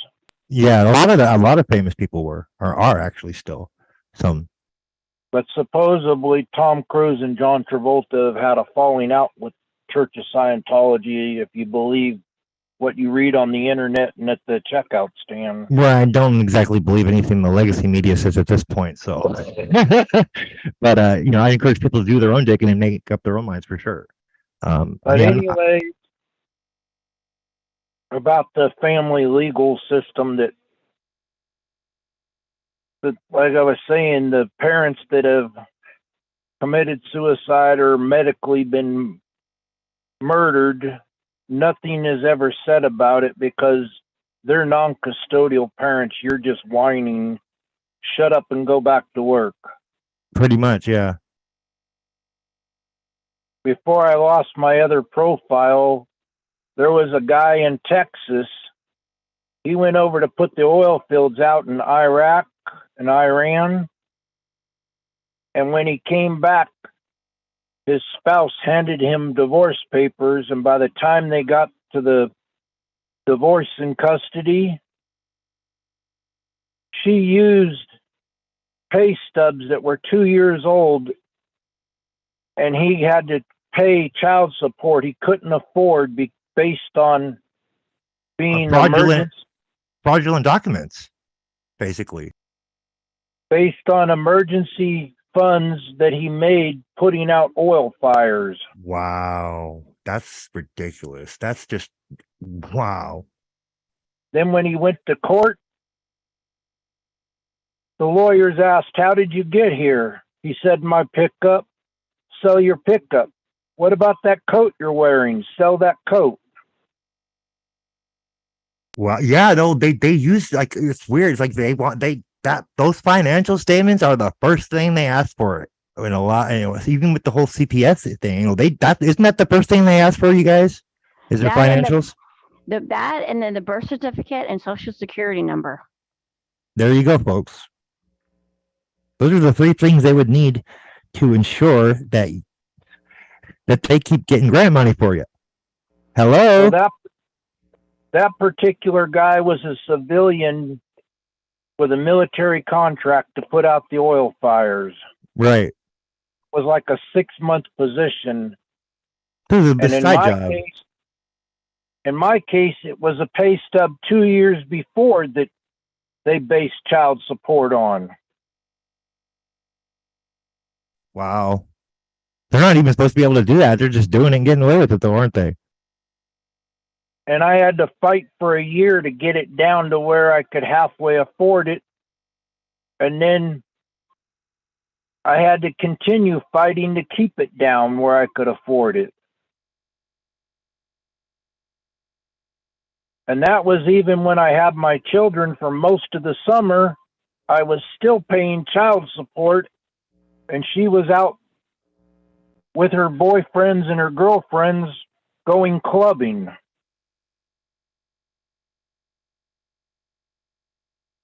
And the older children were home alone by themselves. And they weren't even over 16. Jessica, do you want to read, just say aloud for our viewers what you just put in the chat? I think it's important that it comes from you if we say it. Oh, I was just gonna say, yeah, this girl, Lakita Wagstaff in Denton, she was a foster mom to my god sister's daughter and wouldn't let her talk to her on her birthday. And my god sister killed herself because she couldn't talk to her daughter on her birthday. She hung herself. Wow. Oh man, I'm so sorry. That's not the only case. It's terrible. That's not the only case. There's a lady in Oregon up by Portland, Salem area.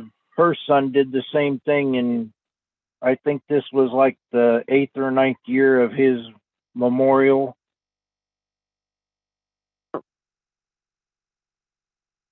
My God. Wow. I mean, I don't even know what the numbers are on this, but like, we need to start digging, guys, and find out what these CPS numbers actually are. That's all the thing the government doesn't keep track of. Really? Okay, so we got to figure out how we can figure out those numbers using other methods, because we need to start recognizing that these people lost their lives because of what's going on here.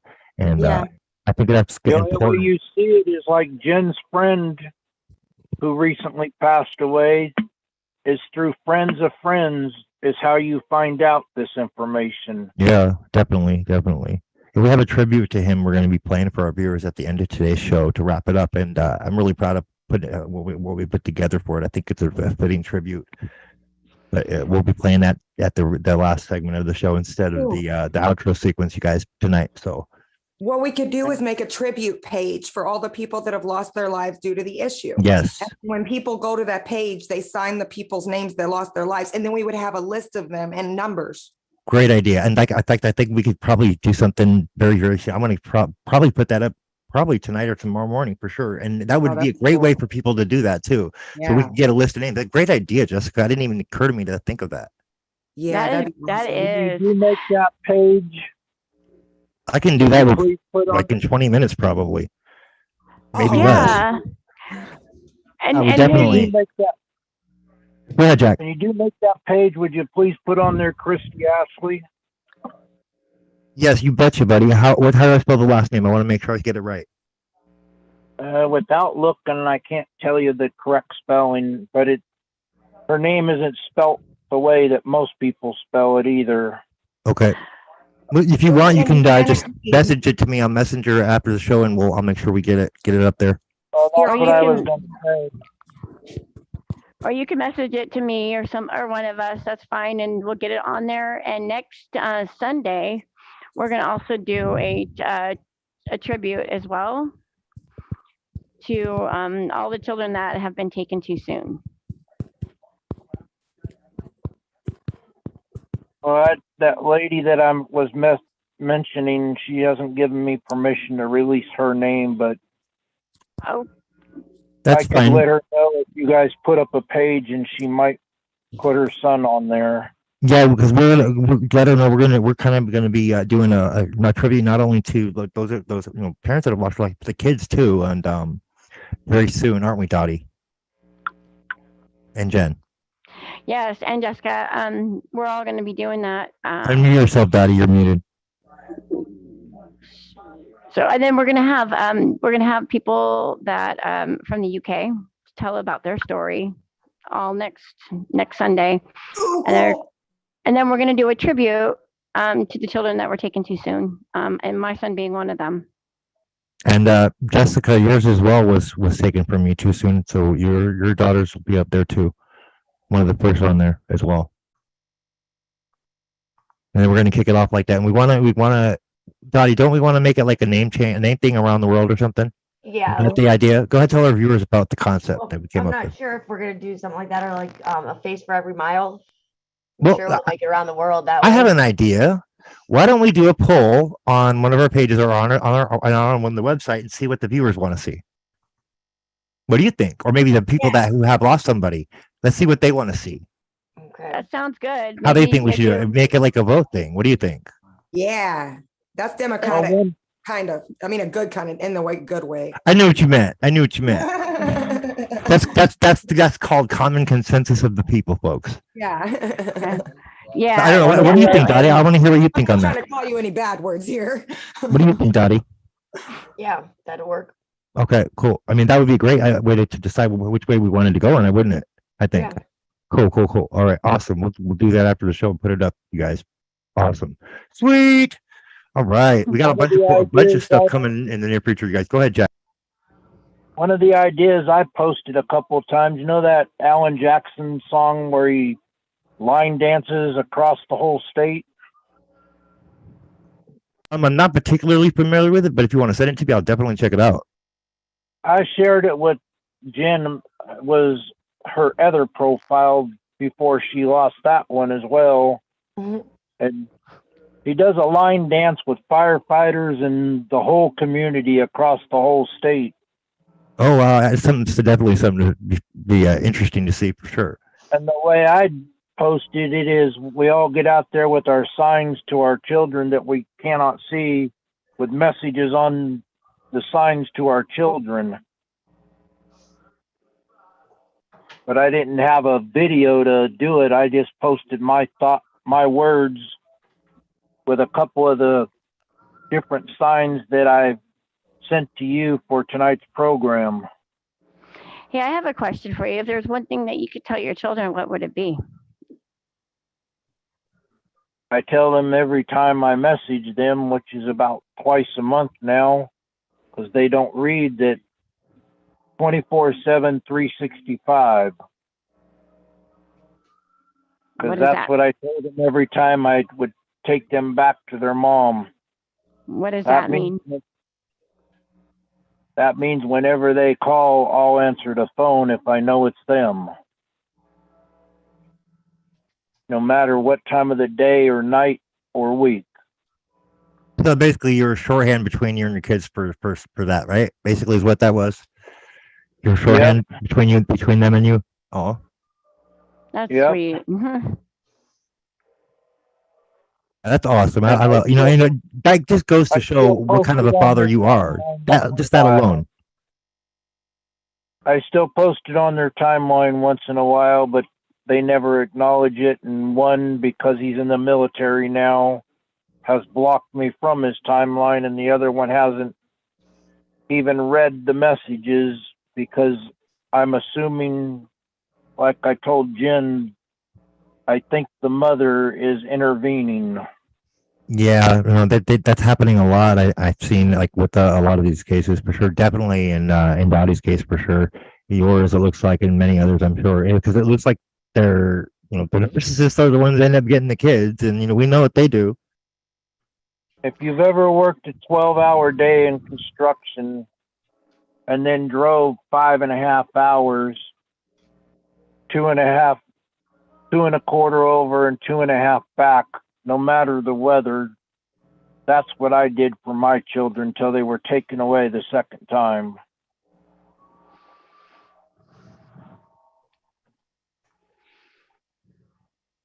Wow, that's horrible. Dottie, do you have any questions, or does anybody have any questions they want to ask? If that's okay with you, Jack, of course.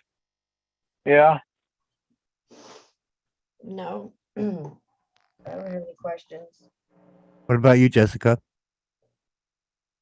I'm just really sorry that you had to go through what a lot of us are going through and worse, and that you're dealing with it, and that's all. Well, what gets me is I was part of the fathers' rights movement about 6 years ago now. Well, 8 years ago now. I got kicked out of the fathers' rights movement because I would not stand with only one group of parents and stood with all non-custodial parents. After I met ladies like Christy Ashley and Jen and some of the other ones that I don't know if they want me mentioning their name. Well, many others, I'm sure that are also going through They this will as kick well. me out. I'm a part of the men's CPS group for corruption because I stand up for them too. And but I mean, I stand up for men and women, and they all know about it. Like they're Right. not even I stand up for people. Dottie, you want to briefly tell our viewers, or maybe even Jack, I don't know if he's aware of this, what the fathers' rights movement, what tactics we've seen being used on through them in this fight with what we've seen from your angle, briefly. Well, we've seen that them taking federal funding, being a private organization but being paid. So and that's why you see a lot of the husbands or fathers get free lawyers and all those groups. It's because they're getting government funding. So it's just the same thing. There's incentives to fight and take your kids. It would explain why they didn't want you to be part of the group when they realized that you were fighting for the non-custodial parents, custody of both parents. They were like, oh no, we can't have that because their agenda is obviously not in line with that. But I mean, paints a pretty clear picture from my perspective, and I'm sure it does from yours as well, Dottie. Right? Yeah. And I like the approach with the non-custodial parent that he would speak of. He wouldn't just be the mom's got it's non-custodial parent because it's non-gender biased. So there could be no way it could be twisted. Did you see Right. the Dallas rally? The what? The Dallas rally? I was wondering if he saw, what was your name? I'm sorry, Jack? No, I never got out of the state of Oregon, and I never got down to the big one they had in Sacramento due to my limited finances. I have to deal with being disabled. Well, there was a video of it. I didn't get to go to it either, but I saw the video of it and it was amazing. Do you have a link for that? I saw the video as well, and some of the I don't female have the link. speakers.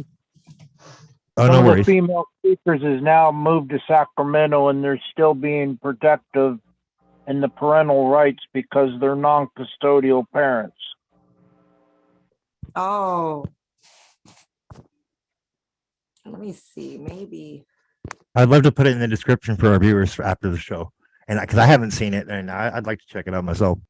I haven't either. Amazing. I cried my eyes out. Yeah, when you find it, Jessica, just shoot it to me on Messenger or whatever, wherever is more convenient. But no, we'll put it up in the description. Okay.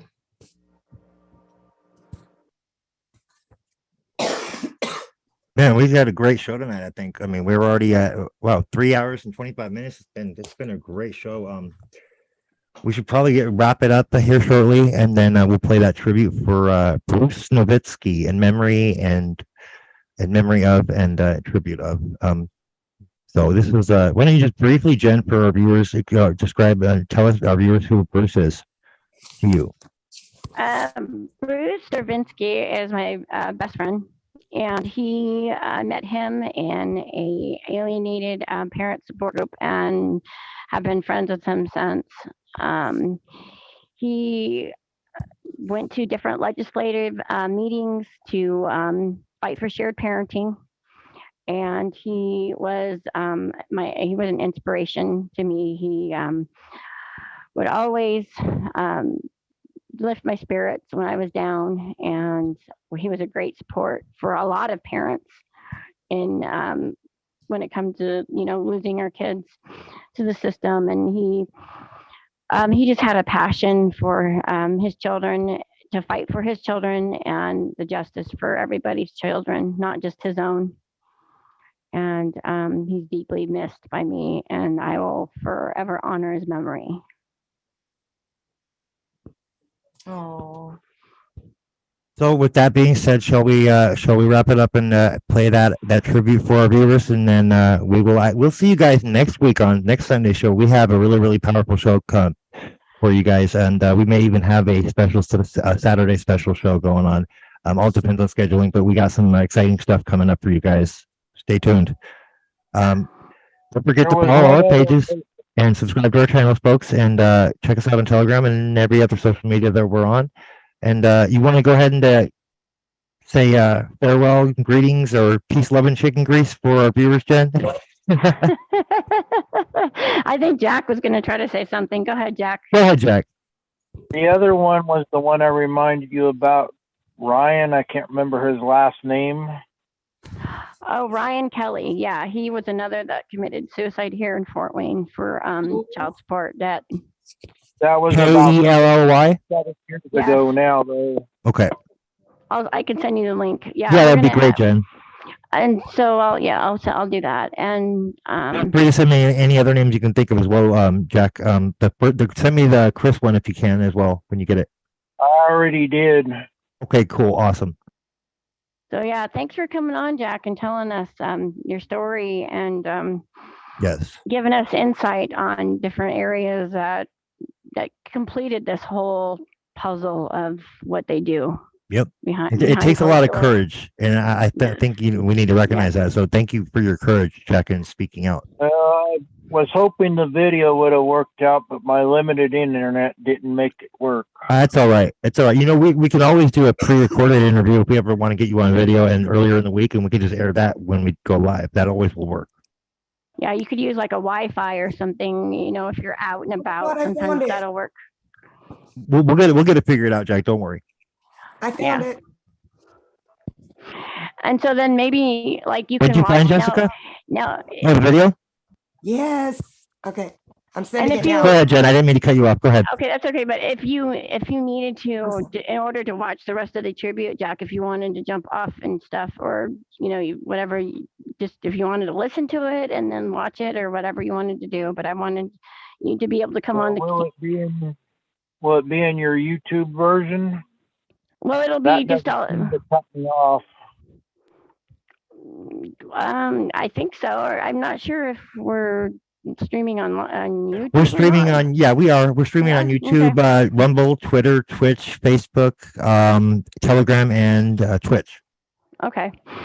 I know we were having problems with YouTube. It doesn't seem to cut me off when it's just a video. It's only when it's live things that my internet cuts me off of. Oh, I know. Isn't that the worst? It always seems to happen when you don't need it to. Like we have a lot of issues like that when we go live. So at least some of the team members do. So yeah. So the pre-recorded method we'll get that squared away for sure. That way, if we could do it that way, and then we'll get you on there so people can see that. Put a face to the person, to the story. I mean, it's important people realize this is really going on too. I mean, not that I'm saying you have to do that if you don't want to, but it'd be great. because people need to Well, see that there's it's real. a lot of people that knew me by my profile name that Facebook hijacked, and I'm not allowed to open up another profile under my name. So I had to use my initials, and only a few people know my initials. Well, that's definitely understandable. I mean, I use a pen name myself for my own broadcast, so just out of necessity, you know. So Not that I have my- anything to hide or I'm hiding from anything. It's just Facebook protect didn't yourself. allow it. That's why I use my initials. Yeah, I mean, it's Facebook is ridiculous with that. It really is. I mean, I've heard of them doing that to a lot of people. They even I don't think they've really done that to me but they've you know, I've heard it happen to many other people that I do know that tell me that they've been locked out or couldn't use their name because of that very reason, which is stupid considering how easy it is to create a fake account anyways on there. Well, that's the problem. I get numerous female profiles from Nigeria and Guyana messaging me claiming to be in America, but they're not. Right. No, I know exactly what you're talking about. That's rampant. It happens everywhere. I mean, I've seen it. I've seen it myself, folks. Anyways, not to get too off topic and everything, but yeah, that was great. I mean, that does go on. You're right, and it's stupid that Facebook is doing that. It's retarded. It doesn't make any sense, if you ask me. But yet Does it, other guys? people can open the same profile using different profiles, the same exact photo, and Facebook won't do anything when they're using someone else's photo. Right. They're like, that's like the only conclusion one can come to is that they're complicit in this agenda. I mean, that's what it looks like to me, based on who they're taking down and who they're not.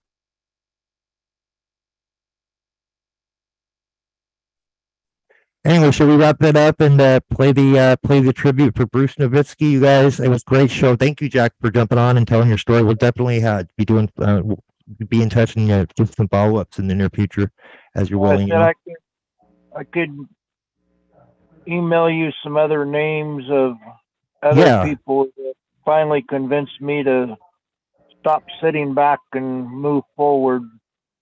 Please do. Yes, definitely. I'll send you the email to use on Facebook. I don't know if they currently want to do anymore because they're fed up with nothing getting done because everything gets pushed under the carpet by the politicians. Right. Well, I mean, they don't have to become involved. I mean, we just would like to recognize them for sure. Like, you know, all those that are fighting this fight too, you know? Well, one of them has a group now called Tommy Nuez. He's a radio disc jockey, I think from Chicago or somewhere up that way, and now he lives down in Florida, and he had to switch his name because Facebook wouldn't let him use his radio personality name. And the other one is Robert Crawford from Medford, Oregon. Sweet Home, Oregon. Okay. All right. Yeah, definitely. I'll send you. Have you send those to me via email. We'll definitely get that list together. That's a great idea because I think people that have been fighting this fight, even those early on, even those that have like kind of gotten tired because nothing's being done, we need to recognize them and give them their due credit. I mean, they did, hold the space for us to start doing the fight that we're doing now and fighting the fight we're fighting now before any of us knew this was even an issue. And we need to acknowledge that. I think. They were doing it back in like 2006, and they had a radio program called Idiot in the Box. I like that name. What do you think of that name, Dottie? I love it. Yeah, Dottie, did you hear that? Unmute yourself, Dottie. No, I think it's great. Yeah, it was great. Tell Jack why. Oh, well, because we have the box. Yeah, we're actually she's gonna be Dottie's gonna be starting her own little podcast here shortly, very soon, actually called The Box or Dottie's Soapbox, basically. So yeah, it's a very similar name to what you were describing. I can't wait. It's gonna be so exciting. I'm so excited. There is another mother who passed away. She had the profile Mad Angel that Facebook told her she couldn't have the profile name that, so she had to open up her own page. And she got ran over by a car and suffered with head trauma for 2 years before she passed away. Oh, How'd she get run over by a car? yeah, that's what I'm wondering. Because Was it she one of was those in, freak accidents, like they, how they take people out? That's like the first thing that came to mind to me. she was in this fight with the Fathers of Oregon, and she was out riding a skateboard with her kids and conveniently got hit by a car. Okay, yeah, conveniently, yeah, that's the key word. Yeah, definitely. So definitely not accident then, obviously, if that's yeah. But they could never catch the person that ran her over. And of course they can't, because they're probably all complicit in covering it up, I would think. And it was all intentional. And she was fighting against CPS because she was like the Amber. She was a former orphan who had been through the system stepped already. off park benches and stuff in the state of Texas, and then somehow ended up in the state of Oregon. Okay, gotcha. All She right. did, or her kids did? She did when she was a child. When she was a child, and she had to learn how to live, just like that Amber was saying, when she got booted out of foster care. Booted out of the orphanage. And she learned how to survive. She learned how to become a fighter and learned how to become a mother.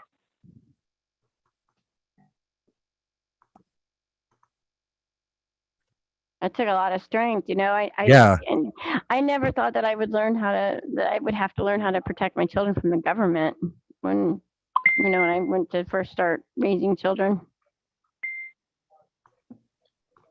But like I said, she got taken out by a car and slowly died from brain injury, but that's been about 9 years now. Wow. Yeah, we'll definitely include her. Yes, for sure. Her profile name is Mad Angel, and the page, I don't know who's running it because Christy took it over, and Christy's no longer with us anymore either. So I'm not sure if it's Michelle Chan running it or not, because some of the stuff looks like stuff Michelle Chan posts. Would you send us the link to that group, so we can at least check it out? Maybe we'll be able to determine who exactly is running that one now. Yeah, I can. That'd be great. Thank you for telling your story, Jack. We'll definitely have you on in the future and do follow-ups if you're willing, for sure.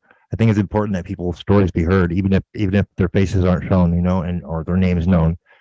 People need to get their stories out, and that's the most important thing. I think people need to recognize that these are really happening. These are true stories. These are stories of people that have had their due process violated by the system, by the corrupt CPS family court systems, by DHS, DFS, whatever counterpart, there is in whatever state you're in. Robert Crawford, his kids have aged out of the system, but his children were stolen from him, taken to Wyoming, and that's when he got involved. Okay, that's their mother was a drug addict and had drug charges in the state of Oregon, and they wouldn't extradite. Wasn't there Wyoming somehow related to your case, Dottie? Something to do with Wyoming? That's where Delilah ended up. Okay, gotcha. That makes sense. Tell our viewers just briefly just the whole what about that real quick, and what happened to them recently. Oh, that they've been shut down for insurance fraud. The troubled teen boarding school that my daughter was placed in, the Trinity Teen Solution in Wyoming. Oh, there you go. Trinity Teen Solution, folks. Go ahead, Dottie. Yeah, that's about it. They shut them down. They got them for fraud. So they followed the money, I guess. Got them on insurance fraud. But yeah, they've been shut down, and that's recent news, isn't it? Like a week or two old? Yeah, that's recent. that's a huge development, folks. In that lawsuit against Trinity Teen Solutions, they got them shut down. So that's good. At least no more Just in kids are that being whole, brainwashed there. just in that whole, you know, group of people that are fighting all those troubled teen industry, boarding schools, whatever. Like that's a big deal to get one shut down. You know, Oh, that's a huge they're all deal. celebrating, like across the board. Anybody that's been affected by the troubled teen industry, you know, they're all celebrating. Rightly so. They earned that. They won. Yeah. That's a huge achievement, isn't it? Yeah, no, it's big to get one shut down. Yeah. Now they just, you know, they'll rebrand most likely and open up in another name. You know, that's maybe. what these bastards That's what always they do. They do. try to disguise it as something else, and oh, look, we're doing good now. We're just a totally different company, but you know, when behind the scenes, same old shit. Part of their play, I think, right? Yeah. Same stuff, different name. Same shit, different day. SSDD. Anyways, that was great show, you guys. Everybody did a great job, and I want to really congratulate and thank everybody for participating. And I thank you, Jessica, Jen, and Dottie for asking questions and keeping it organic. I love this. I love the work we're doing, and I'm really proud to have you guys as part of my team. And I'm really proud to have all of our interviewees, such as you, Jack, Amber, and also Sam as well. I think that all the work that we're doing collaboratively and collectively as a whole is making a difference. And I'm really proud to be a part of that. Well, in my personal case, I could do more, but my finances don't allow me to do any more than I do, which is basically only on the phone or on the internet. Well, that's perfectly fine. I mean, everybody has something to contribute, and I don't think it's important how much or how little one is, as long as we're doing our part, because we all have to live within our means, of course, obviously. And but as long as we're doing something, I love the fact that you're, even despite your limitations of what you got, financially speaking, Jack, you're still making the effort and putting in the work to speak out, because that's what it's all about, folks. That's how we get change. Isn't that right, folks? Yes. That's right. And he's a fighter too. Jack is a fighter. I can tell. I mean, we like when we're chit-chatting on Facebook, like we're like, oh, back and forth. Like we were having a good conversation, some really good, good deep conversation about some of these issues. Like, yeah, no, I can totally get that from him. He's totally a fighter, right on my same level. Well, I've survived 4 car wrecks, 3 rollovers. Had to learn to walk again from a broken ankle, learn to walk again from a rebuilt knee that was broken in 7 places, and most recently survived 2 pulmonary embolisms.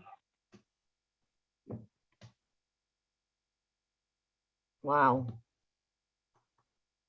That's a lot. And the 2 pulmonary embolisms were That is a all lot. by myself with no assistance except for a doctor. Yeah, there's some other things that you have as far as your medical conditions that limit you from doing a lot. That maybe we can do like a follow-up on that. So Being in construction, you just learn to keep moving, even if it requires packing the hole with Neosporin and covering it with gauze and covering it with electrical tape and getting back to work. You're definitely a fighter.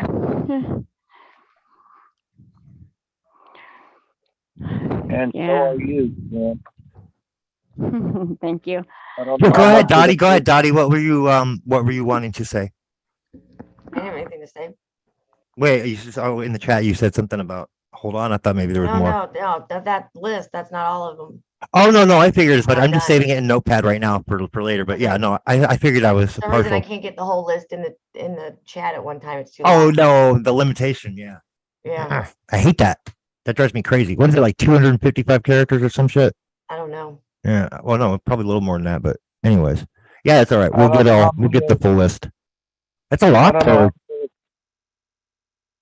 ahead. I don't know how many of the people in the group know how much of a fighter Jen is, but she's probably more of a fighter than me. Oh, we all know. Everybody on here right now, we definitely know. Jen's a huge asset to this team. One of the along with her and Dottie, man, And Jessica, we make a force to be reckoned with. I think. I know. That's right. It's for the children. It's if you don't stand for anything, I mean, at least stand up for the children. If you can't stand for children, who do you stand for? Right. Absolutely. I think that was well said. I mean, if you don't stand for something, you'll fall for anything, folks. So stand for the children. Stand for these kids that are the true victims of this. Well, that's why I don't really have my profile as my face, because it's not about me. It's about what's going on, and people don't want to acknowledge it. Exactly. Like that's, I could make the same analogy. I've thought of that many times when it comes to the pen name I use, and I'm like, I think it's not, because it's not about me. I'm not in it for the fame or to be recognized or to be famous or to get kudos or whatever. I'm not in it for that. I'm doing it because it's the right thing to do, and it's important that people know this stuff. So, the same difference from my angle. People keep telling me I need to put my face there, and I said, why? It's not about my face. Right. No, it's not. Talk to me in person. Exactly. And it's not about us. It's about the kids. They're the real victims here. The ones who are being trafficked by these corrupt institutions, folks. Let's be mindful of that. They're going through it far worse than a lot of us folks might be. Just imagine what they're having to deal with. That's, oh my God, unimaginable that they would even be put through such trauma, and it's such a gross negligence of everything that we. I mean, it makes me sick that the bastards are doing this knowingly. That there's people on this planet that would do this willingly and knowingly what they're doing. They have no souls. Jen also knows about the medical of my children as well, and how my children's medical hasn't been attended in. Andy, would you send that to my email? Because there's no way I'm going to copy all that in here. It's probably going to lose it. Sorry. Go ahead, Jack. I said Jen also knows about the medical of my children and the medical of their mother that was used by their grandmother as she was growing up.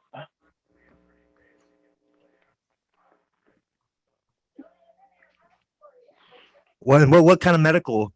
Just very briefly, real quick for our viewers. For instance, my children's mother was born premature, so her mother used her to get attention, and same with her little brother, but her sister was born healthy, and she still made medical up on a healthy child. So she has that Munchausen syndrome or something like that, where she'll make up different medical conditions or something and try to get doctors to believe that. And get children tested for stuff because they're good at convincing doctors to put children through torture. I think some of these doctors know what they're doing, and they don't care. They're doing it for the money, though, too. I think is part of the problem as well. That falls under medical malpractice when they don't tell parents like that to. It does. You're right. The door and don't come back, but they continue doing it. They do continue doing it, and they're getting away with it a lot of the time now too. I noticed, which ain't right. It ain't right. And Medicaid fraud as well. One of my sons, he suffered a concussion. The mother never did anything about it. And now he posts that he has severe migraines because the concussion was never dealt with.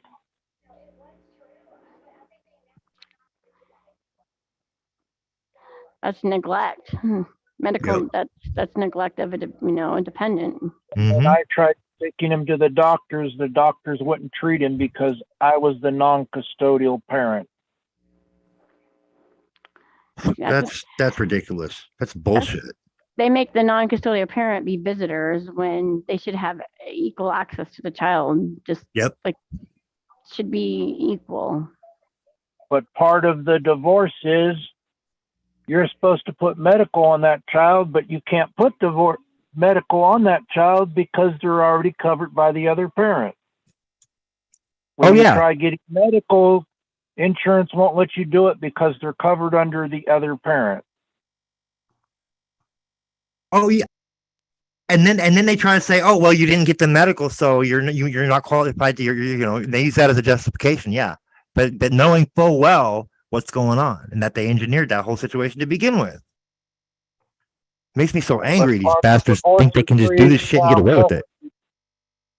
Part of the divorce and child custody is you have to get medical, but if you want medical, you have to keep fighting because the other parent still has them in the welfare system.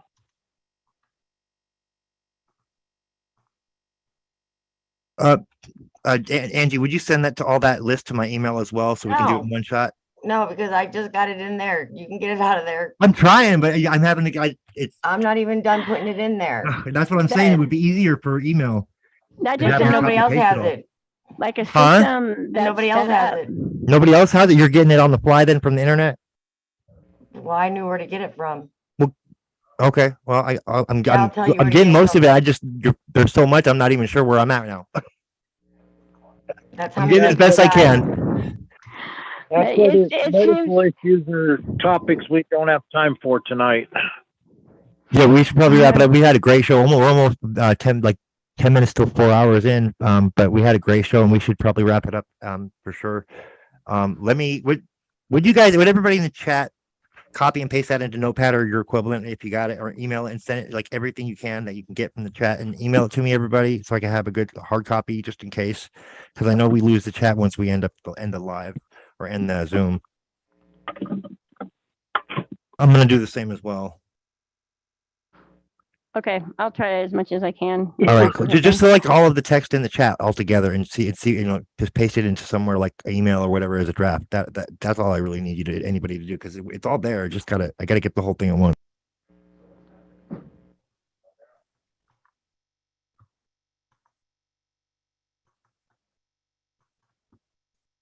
They should really implement a feature where you can go back and see what your chat history is, so we don't have to keep doing it every time. That would make it so much easier, wouldn't it? All right, I'm going to play the tribute to Bruce Novitsky, Jen, correct?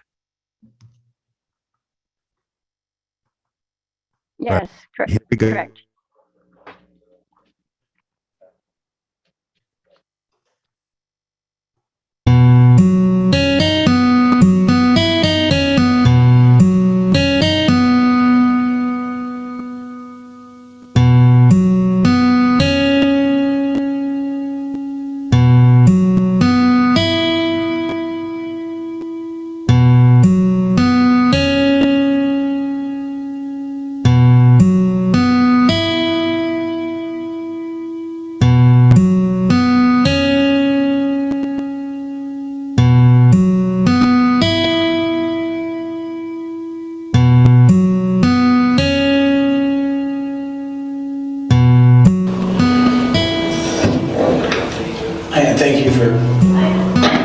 Thank you for coming here today, delegates and senators. I'm a divorced dad. You, ma'am, you, sir, you, ma'am, you, sir, you, sir, you, sir, could call my children every day of the week. I cannot. It is illegal for me to call my own children other than Monday and Thursday from 4 p.m. to 6 p.m. and from 7 p.m. to 9 p.m. It is illegal for me to see my children unless it's at a common event, a school event. That is just wrong.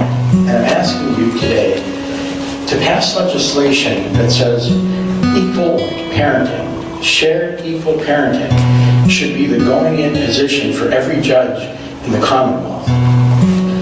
If it isn't, it clearly violates the 13th Amendment, the one that outlawed slavery. Now, judges will say that I can't get equal time because I don't have the funds to.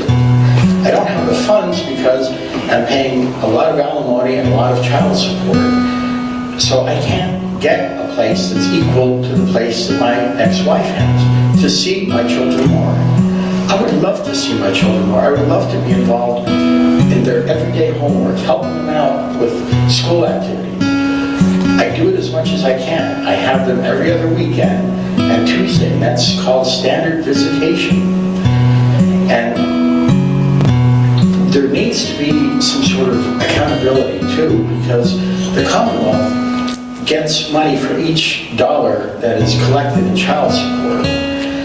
And to take a parent out of a child's life, if one parent wants that, with there's never been an accusation of me doing anything wrong, and it's like that for thousands.